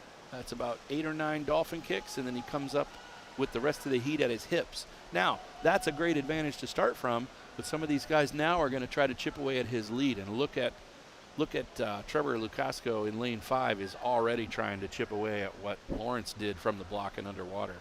We'll see if he can hold that. Lawrence doesn't have a second gear. He has 1 gear, and that is fast, and he's going to try to hold that pace throughout the entire swim. He's out in 27.84. Won't be able to hold 27s, but he's going to be able to probably keep this heat behind him. Not if Trevor has anything to do with it, but Trevor's working hard, and he's starting to make a move a little bit towards Lawrence's feet. Now he's up to his hips. I think when Lawrence sees him, it'll wake him up a little bit. Not that he's sleeping, but now Trevor has moved right up. They're going to turn together, almost literally together. 1:00:22 to 1:00:29. That's Sapp still in the lead. Third there at the 100 wall, 105.7 was Javier Rodriguez from Puerto Rico. These guys are battling it out. It's great to have some of these races happen. We'll have some races again behind them that we'll watch when they finish, but let's enjoy this show they're putting on for us. That's Lawrence Sapp on the bottom of these two guys in lane 4, and in lane 5 above him is Trevor Lucasco. They come out of that turn where Trevor has taken over the lead. He was 33.5 to 34.7. He's really taken off at the 150 wall. Trevor's not going to let Lawrence catch him, I think. So you have a battle here between a great starter and a great finisher. And it looks like Trevor Lucasco from the U.S. is going to take this heat in lane 5 in a time of 2:06.82, which he was 2:12 this morning, so he was definitely ready to do something big tonight. Lawrence Sapp was 2:09 this morning, 2:12 tonight in second. In third, from Peru, that's Javier Josue Hernandez Rodriguez. He hit the wall there in third place in a time of 2:17.29. You've got 4 more swimmers in this heat. One of them just finished his first 100 there in lane 8. That is Jesus Cervantes from Mexico. He is swimming this 200 on his back. You can see that strong, steady tempo.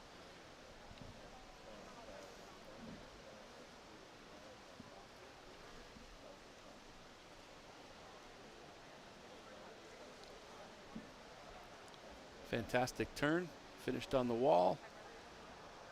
Now he's holding this tempo. See how nice and long and straight he's keeping his body? That is taking tremendous effort to keep his body straight.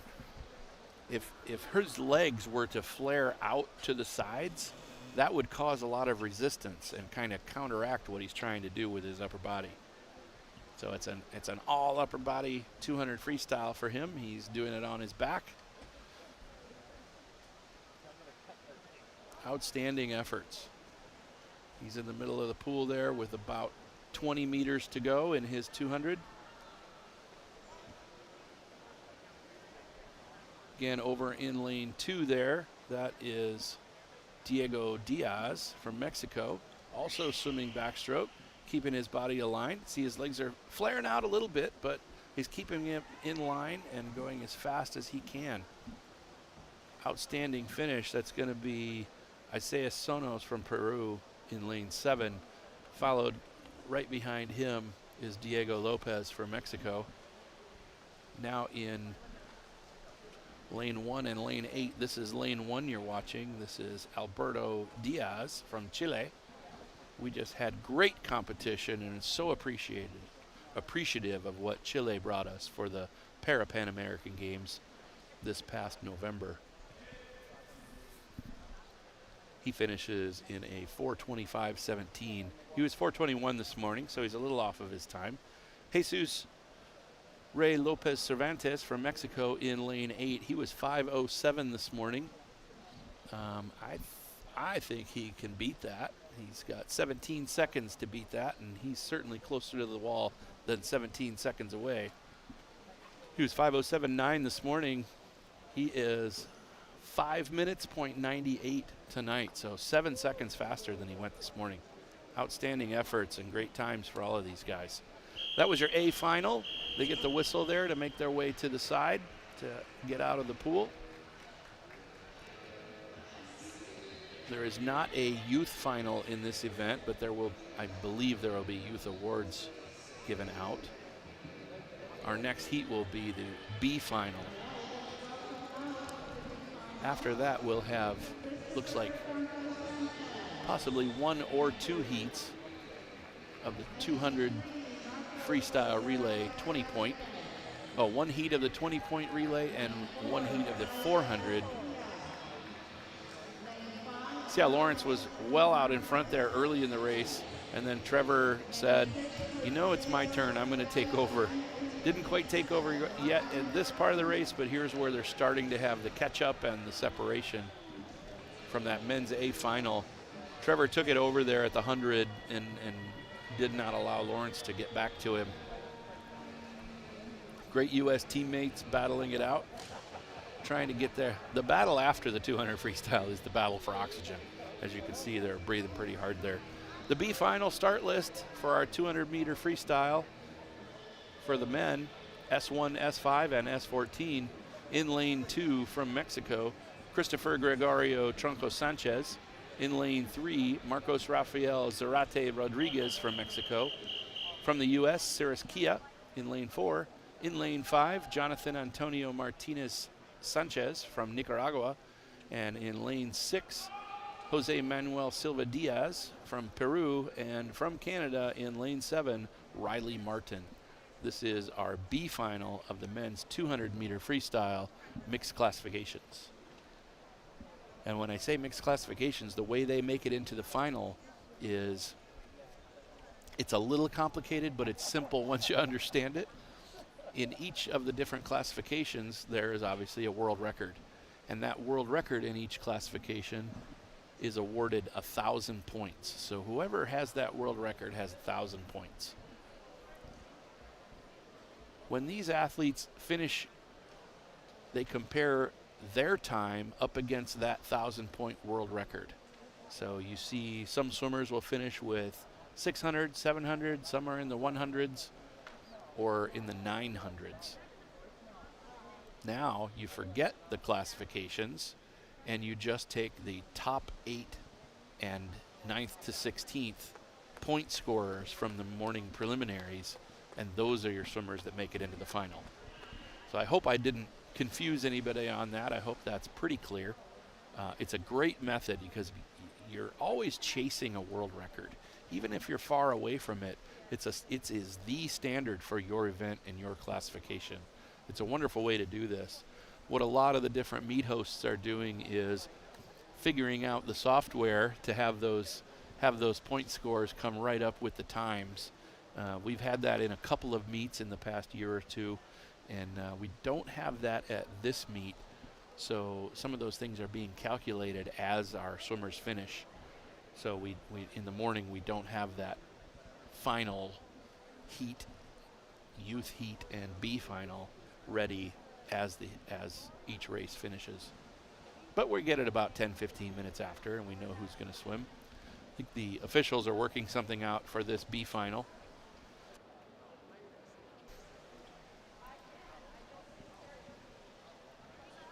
We're figuring out who has a swimmer and who doesn't. Some of the timers are being dismissed as they don't have any more races in their lane. This is the B final of the men's 200-meter freestyle. You are watching the Citi Paraswimming World Series from Indianapolis, Indiana. If you're looking for that on the map of the U.S., find Lake Michigan in the middle of the U.S., kind of droops down on the map, and directly under the point of Lake Michigan, about the middle part of the state of Indiana, you'll find Indianapolis. Indianapolis is very famous for all the racing that happens in this town, anywhere from the IndyCar series at the Indianapolis 500 through all the racing we do here in the pool. I think there's a lot of track and field racing, there's a lot of diving competition. Tennis is big in this town. So many sports and so many great athletes come to Indy to compete. This looks like we've got an early battle in this B final between Cyrus Kia of the United States and Jonathan Sanchez of Nicaragua in lane 5. Lane 4 and 5 are going to give us a race. What we're going to see is who's really the best prepared for this race.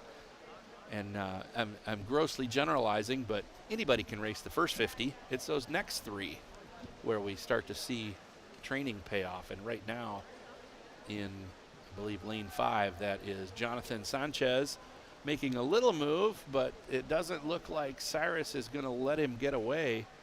Certainly a good battle. Cyrus is breathing toward Jonathan, and that's a little bit of an advantage early in a race. You can keep an eye on who you're racing if you breathe towards them. You don't want to breathe towards them and watch them pass you, but it can help you be pretty competitive. Jonathan Sanchez is first at the 100, 1:15.70. 1:16.9 for Cyrus. Cyrus is picking up his tempo a little bit, so he's making a second move on Jonathan in lane 5. We'll see who has that big energy push at the end of the race. You see Jonathan just swimming almost what they call a catch-up stroke, where one hand comes up and meets the other. There's some benefits and there's some costs to that. If you do that all the way to tagging your hand, then your body's swimming pretty flat through the water, and that's not the most efficient. The benefit to that is when you have both arms out in front of you, your body's pretty balanced going through the water. But you got to find that trade-off of how fast you should move your arms and how long you can keep them out in front of you. Cyrus is making another move. He is not letting Jonathan get away easily. We'll see if he has a little burst of energy. They're just entering their last 25 of this 200. There's some other good races coming up in the pool, but let's stay keyed into this. As Cyrus comes up, they've got 15 meters left, and a little extra kick power there from Jonathan, and he's not going to let Cyrus catch him. Last couple of strokes there. That is Jonathan Sanchez from Nicaragua, 243.80 in the 200 freestyle. Followed just behind him is Cyrus Kia from the United States in 247.24. They were a little off their times from this morning. We see another battle forming here in lane 6 and 7 with Jose Manuel Diaz in 6 from Peru, and from Canada, that's Martin Riley in the top lane there.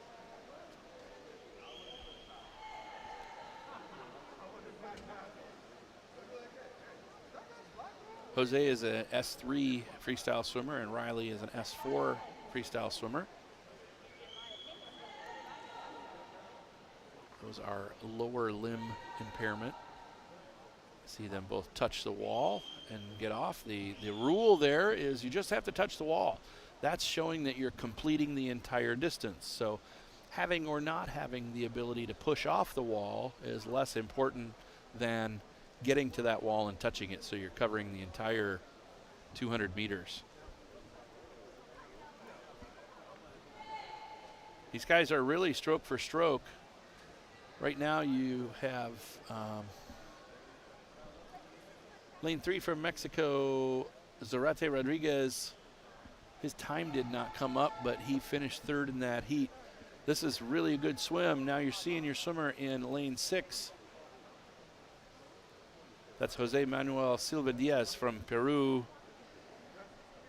He has taken a lead in this race, but they've got 15 meters to go. You could have a good tempo change and see another lead change, but I think Jose's got this well under hand. Martin Riley from Canada next to him there in lane 7 on the top of your screen of those two guys. Coming into the finish there, that is Jose Manuel Silva Diaz from Peru. He is 4:52.92. He was 4:54 this morning, so he's a little bit faster. Riley Martin was 4:56 tonight, 4:51 this morning. And we have our last finisher there. Finishing up in lane number 2, that is Christopher Sanchez from Mexico. Outstanding swimming. See the times come up there across that last individual event. This is where we finished this morning, but tonight we are going to have 2 more races. Event number 9 is the mixed 200-meter freestyle relay. So mixed means a mix of male and female swimmers, and 20 point, which means that their classification numbers cannot exceed 20 points. You see the start here gave us a couple of different races. Really great race in the middle of the pool. These guys kind of battled back and forth. I think maybe experience and age may have won that race, but Youth did not give up. He had the energy to keep challenging our eventual first place finisher. That's, I believe, their last turn before they race home to the finish.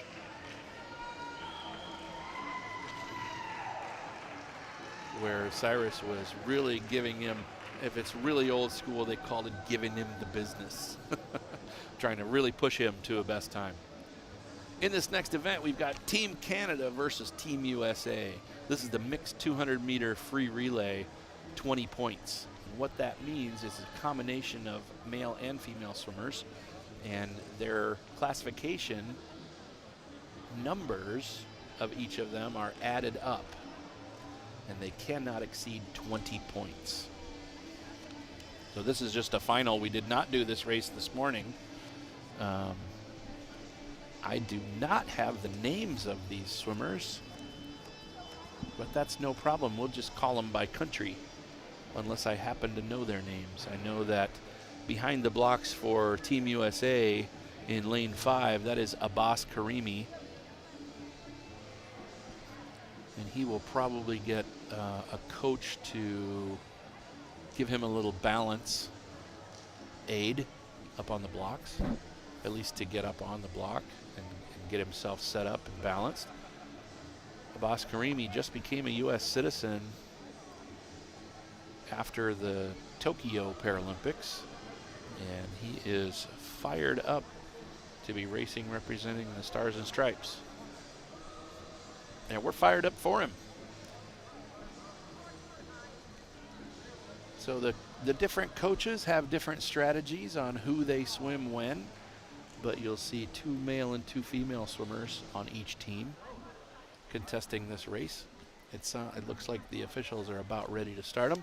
So they each swim a 50, so you only see 2 swimmers at each end of the pool, and that makes up the 4 that will make up the relay. The only real rule on a relay is that swimmer must touch the wall before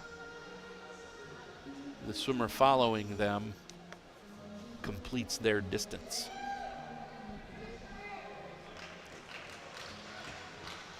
They've got to get off that starting block as fast as they can once the swimmer touches the wall. And a great finish, if you're the swimmer diving in, you don't see them finish. You time their stroke tempo, you look at their stroke length, and then you leave the block with a little bit of a hope and a prayer sometimes. And there is a legal limit to the amount of time electronically that must pass for that to be a legal trade-off. The ambient sound in here is enjoying a little bit of beach music, as it is a little chilly and a little rainy here in Indianapolis.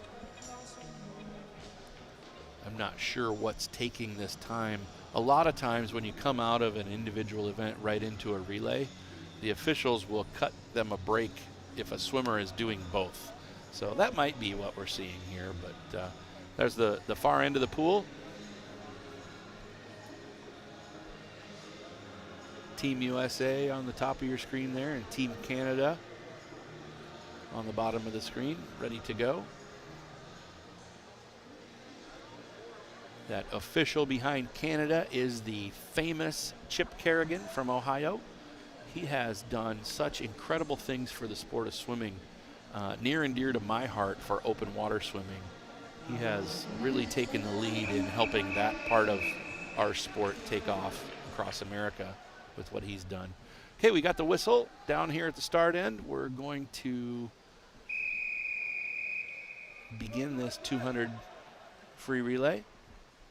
Again, it's mixed, so there's going to be 2 male and 2 female swimmers on each team. And it's a 20-point relay, so they cannot exceed 20 points total when you add up their classification numbers. So you'll see different things happen.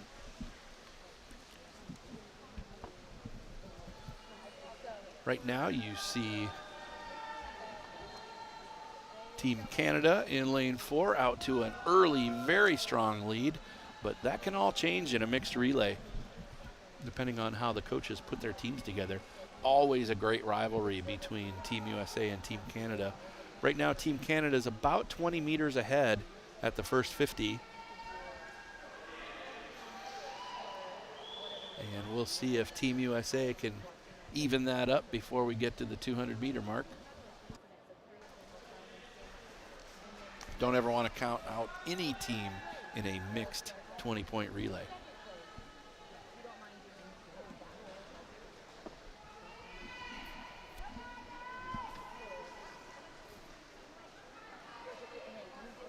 Good exchange there for Team USA. And you're going to see her begin to even the score a bit, get these two teams a little bit closer together. And then there's 2 more parts to the relay. The next swimmers are up on the blocks, ready to go. And we'll watch them make that exchange. They're going to make that exchange pretty close. So you can see this is a little bit of coach strategy here on who we put when. The U.S. overtakes Canada at the 100, but that can be anybody's race. That's Abbas Karimi that just dove in. He is dolphin kicking underwater and now coming up with that strong flutter kick, very, very straight upper body. The Canadian swimmer, it looks like they're holding that distance pretty well from each other. Abbas is starting to widen the gap, so we'll see whose teams put their anchors on properly to try to take this relay. U.S. exchange happens. I believe that's Morgan Ray that just dove in. Swimming freestyle down the pool, and Team Canada makes their exchange, and we'll see if she can make up any ground there that Abbas and Morgan put out in front of her.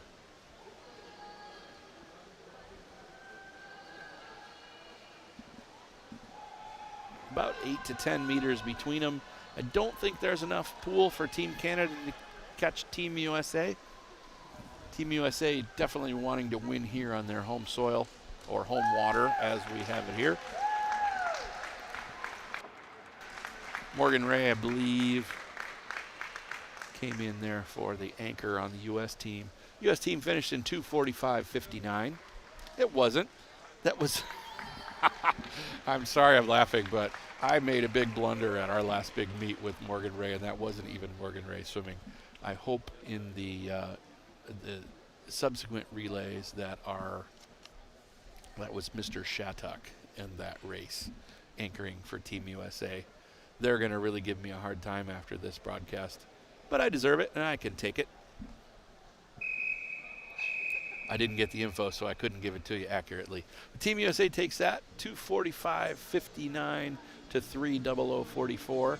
These teams are making their way to the side, and then hopefully we'll get that next relay organized a little quicker so we can watch that. And that first one was Team USA versus Team Canada, and now we have the rematch in the 400 34-point relay. They're making their way out, so now they're all going to be at the same side, because as that first heat was each swimmer doing a 50, this is each swimmer doing 100. So each swimmer will go down and back in this 50-meter, this legendary 50-meter pool in Indianapolis.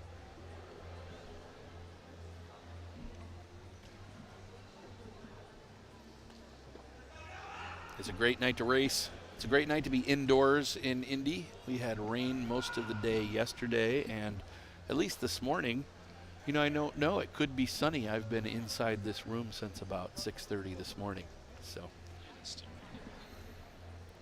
I just heard a little angel in my ear tell me that it is still raining, but that's how we get the green grass and the beautiful flowers in the springtime.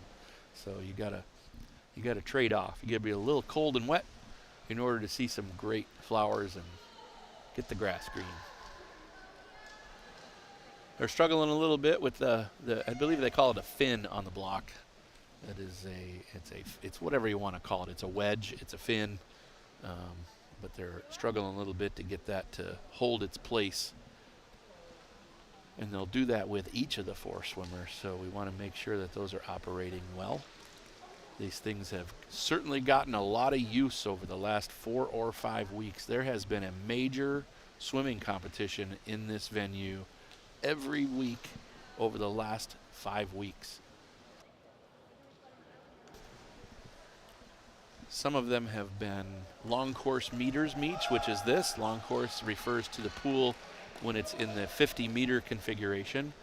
The college meets just finished in the last couple of weeks, and they moved those. You can see that there's a little gap behind the blocks that has that red stripe over it.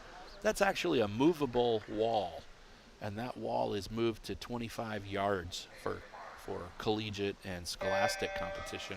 They can also configure this pool at 25 meters if it's a short course meters meet.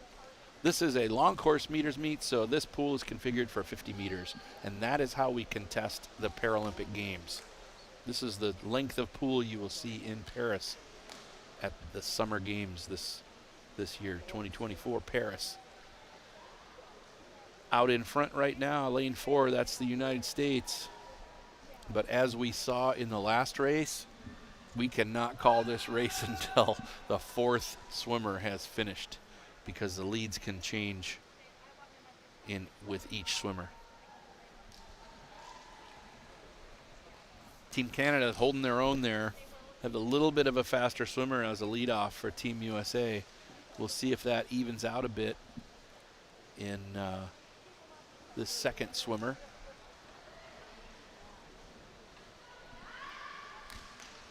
Some of these swimmers have their names on their caps. If I can catch a look at that, we'll see. My eyes are too old. So Team USA exchanges there. I think the camera guys took that as a challenge. And if that says Sims, then that's Natalie Sims. We'll just let her race. Team Canada made their first exchange, and looks like they may make up a little bit of space. About 20 meters ahead right now in the middle of the second swimmer of this relay. Team USA is about 20 meters ahead, but I think that gap might be shrinking slightly. See where she is here. Holding it right about 20 meters, so these second 2 swimmers going to be the key to either the comeback or the solid win.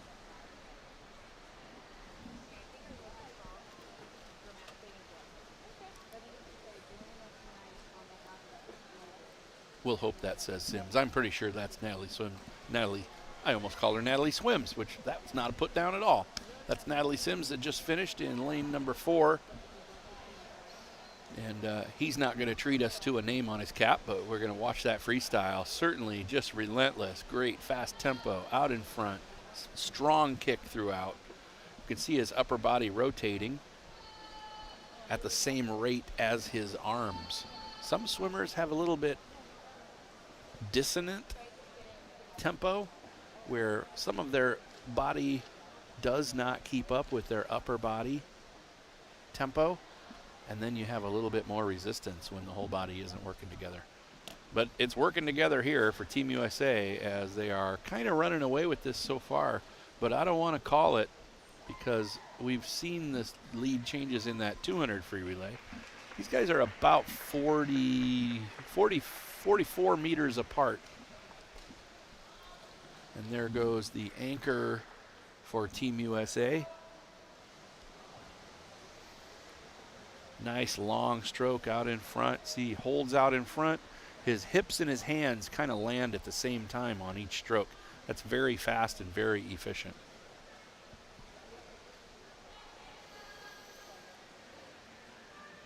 Breathing every stroke, keeping that oxygen coming in. That oxygen feeds the muscles as long as it can until your body decides to go elsewhere for energy.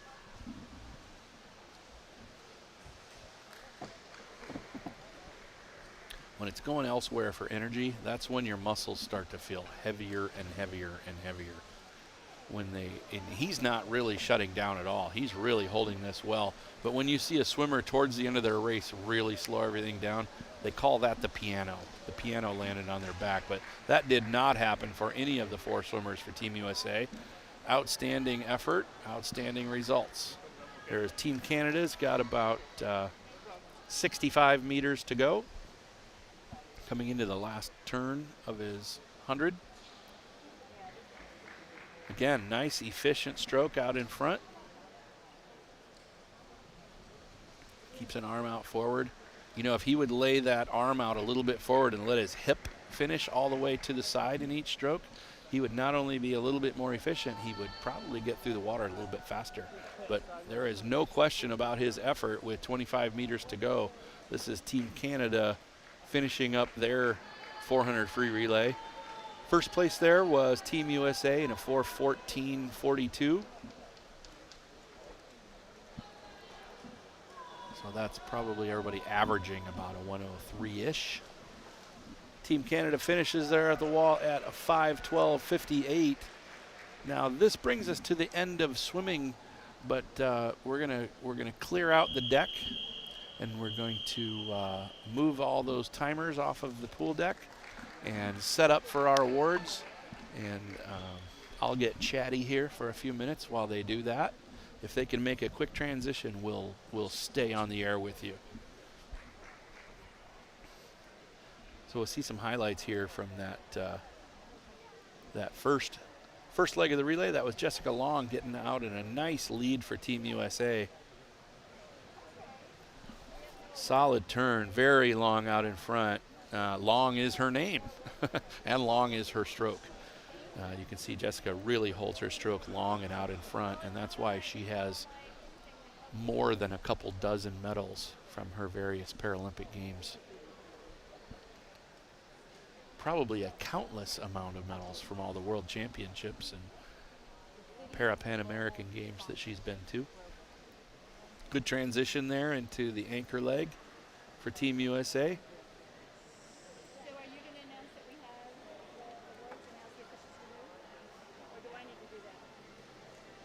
And there Team Canada gets their anchor out into the water.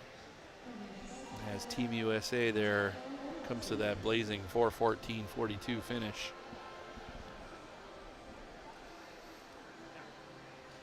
Outstanding swimming from everybody involved today. I think we're going to get the awards set up, and I think we'll stick with the broadcast and get them their due on the screen.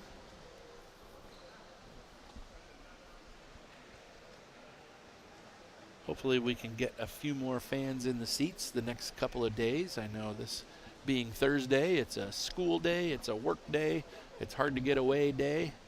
But hopefully Friday night finals and both prelims and finals on Saturday, we can get some more people in to watch the athletes that they're going to watch on television this summer swim in the 2024 Paris Paralympic Games. I say summer, it's well into September when the Paralympic Games happen. There's a little gap before the warm-up games. I'm sure you got that, hopefully as humor. They warm up all the pools, they warm up, they spend about 16 days getting that place all competed in. Then we take about 2 weeks to transition Paris into its preparations for the 2024 Paris Paralympic Games. It will be in the U.S. all over the NBC broadcasts.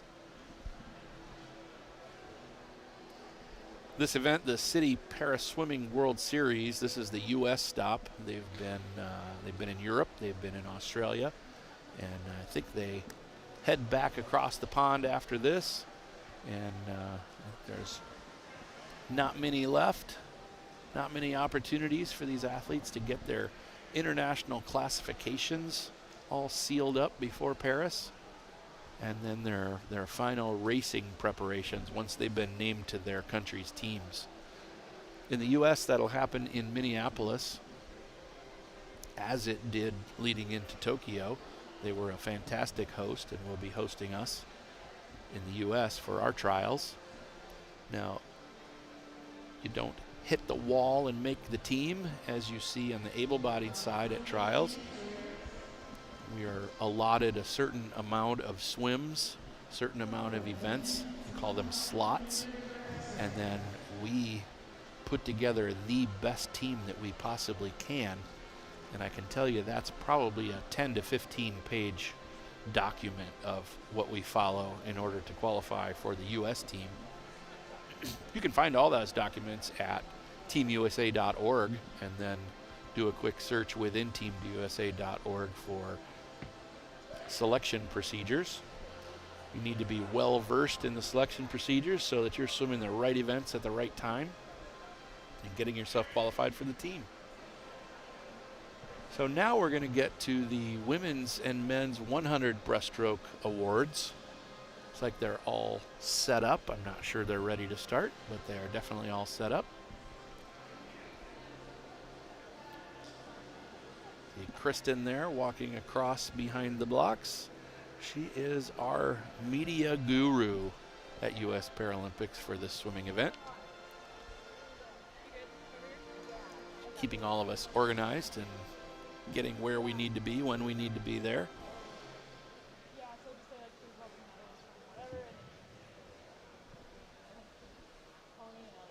The music stopped. I don't know if that's a cue that we're ready to start or if that was just the end of the song. That was the cue to start. So now we're going to give the A heat, the championship medals from the women's 100 meter breaststroke. In third place was Elizabeth Marks from Team USA. There's a Team USA sweep here. You'll see Elizabeth Marks go into that. Actually, she did not get third. She and Colleen Young actually tied. They'll work out the medals later, it sounds like. But I believe those two tied in this race. So there's 2 silvers, but they're moving them around in gold, silver, bronze. And your champion, and she did not want anybody to know this, but standing in the center there is Olivia Chambers. Make sure if you got her on social media, send her a birthday shout out. Olivia's turning 21 today. So now she'll get the obligatory championship photo with her U.S. teammates, wearing their respective team gear. Outstanding swim for all 3 of the women on the medal stand. Now our youth, this is our 18 and under women's medals. I almost said in lane number 3. In third, our bronze medalist is Mary Jibb.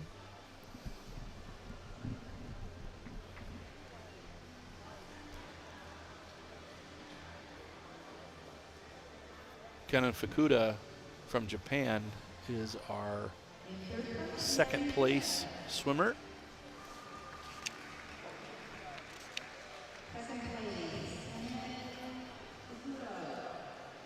And Ali Deal from Team Canada is your gold medalist.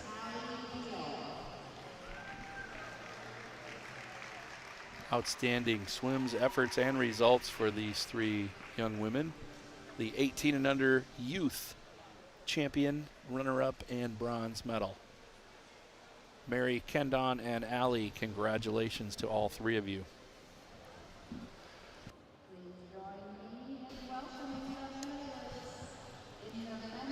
Now on to our men's 100 meter breaststroke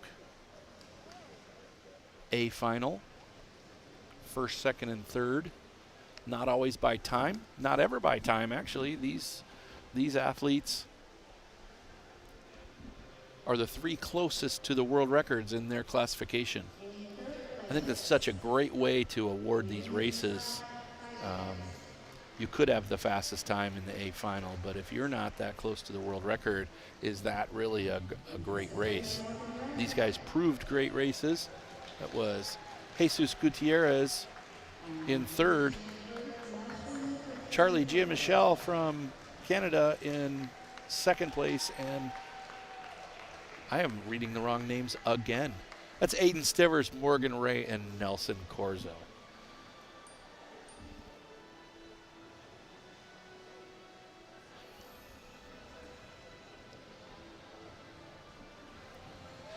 Outstanding efforts. Morgan Ray with the silver medal there, Aiden Stivers bronze, and Nelson Crispin Corzo was your A final champion.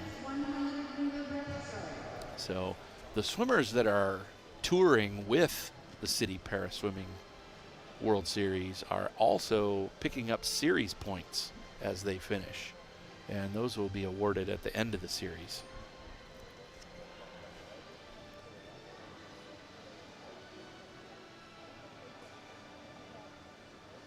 Now, this is interesting and spectacular where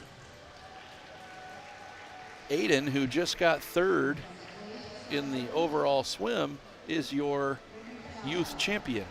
Jesus Gutierrez was third. Charlie Giamichel from Canada was second, and Aiden Stevens, who just got an award from the A final, was also awarded the champion of the 18 and under youth race.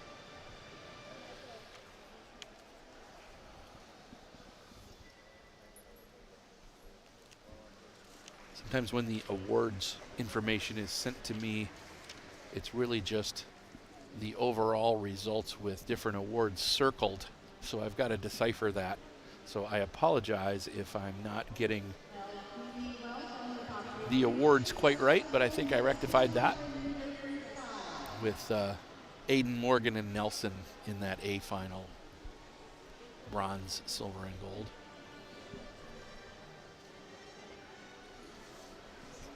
.200 freestyle women's awards as they line them up. We've got some hearts being sent out from Team Para Chile. Were outstanding hosts this last year at the Para Pan American Games. Here we have our women's medalists. In third place, your bronze medal goes to Abby Kershaw from the United States. So much of those things. There's Abby. This is Piper Sadowski. Outstanding swim for Piper. Up and coming U.S. Paralympian. America Makeda Andrade from Mexico is your champion. Again, I say outstanding a lot, but this is just outstanding competition happening here in Indianapolis this weekend. Tomorrow we will get back on the live stream at 9 a.m. Eastern time for the U.S. as our men's 200-meter freestyle medalists are coming up here. And then again tomorrow evening at 5 p.m. Eastern time in Indianapolis. They're really, really hosting an outstanding event. You don't see a lot of people in the stands today, but hopefully we'll change that as the weekend comes. In the men's 200-meter freestyle, so far out there, we just have Trevor Lukasco, who was second in that race. First in that race. I'm not sure where his competitors are. A lot of times what happens at the end of a long racing day is some people are motivated to get to dinner. So he may be the only guy out there. Lawrence Sapp was third. Trevor Lukasco was second. Trevor actually had the fastest time, but the second highest point score. And Alberto Caroli Abarza Diaz is your champion, and he's making his way out.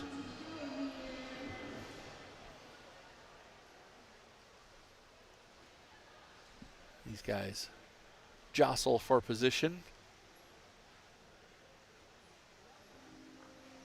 And here's your first and second place guys from the 200-meter freestyle.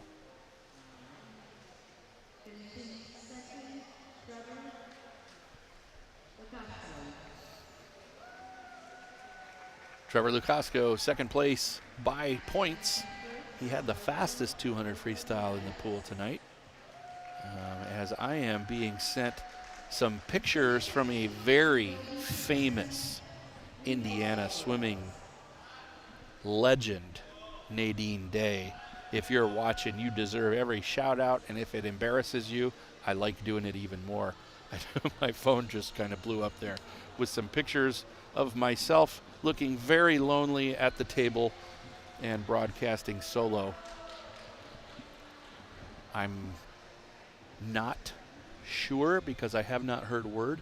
Looks like I'm not sure if we're going to be awarding medals for the relays.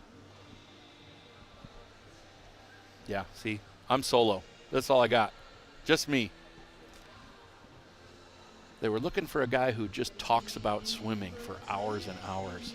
I think today that's almost 6 hours of talking about swimming. Oh, he's making me look even more lonely here. I like it better when I'm a small dot on the screen, though. So here comes our relay medalists. The mixed 200 freestyle relay, Team USA took that one.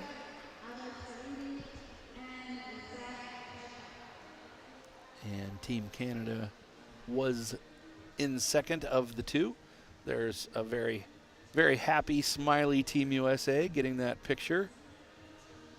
Some of the best people you could ever know. These are some of the best people I know, and I'm very, very lucky to know some of these people. That's Team USA's relay for the 20-point mixed 200 freestyle relay. Team Canada was in second there. Not sure if they've already headed to dinner or if there isn't a medal for second when there's just two teams. There's a lot of technical rules around awards, around competition, and the crowd that's still here in the house is giving it up now for Team USA in that relay. It was well put together. It was a very close race early. A couple of lead changes. And there is Megan Giaffreda and Abbas Karimi walking back. Maybe they're happy because they know that the meet's over and they get to go to dinner next. And our next relay was the 400 freestyle relay mixed. Team USA took that one as well. And Canada had an incredible effort, but came up second. There's our swimmers. That's Jessica Long and Natalie Sims. And their two male teammates. That relay was anchored by Jamal Hill. We didn't get to see him in the 100 free. I'm going to give him a hard time and find out why we didn't get to watch him race the 100 free individually today. But he definitely put the hammer down on that relay for Team USA. Outstanding day here in Indianapolis. This was day 1 of 3 of the Citi Para Swimming World Series. We want to thank you for watching. Hopefully you tune in tomorrow, 9 a.m. Eastern. We will be back. Again, thank you for watching, and we'll see you tomorrow.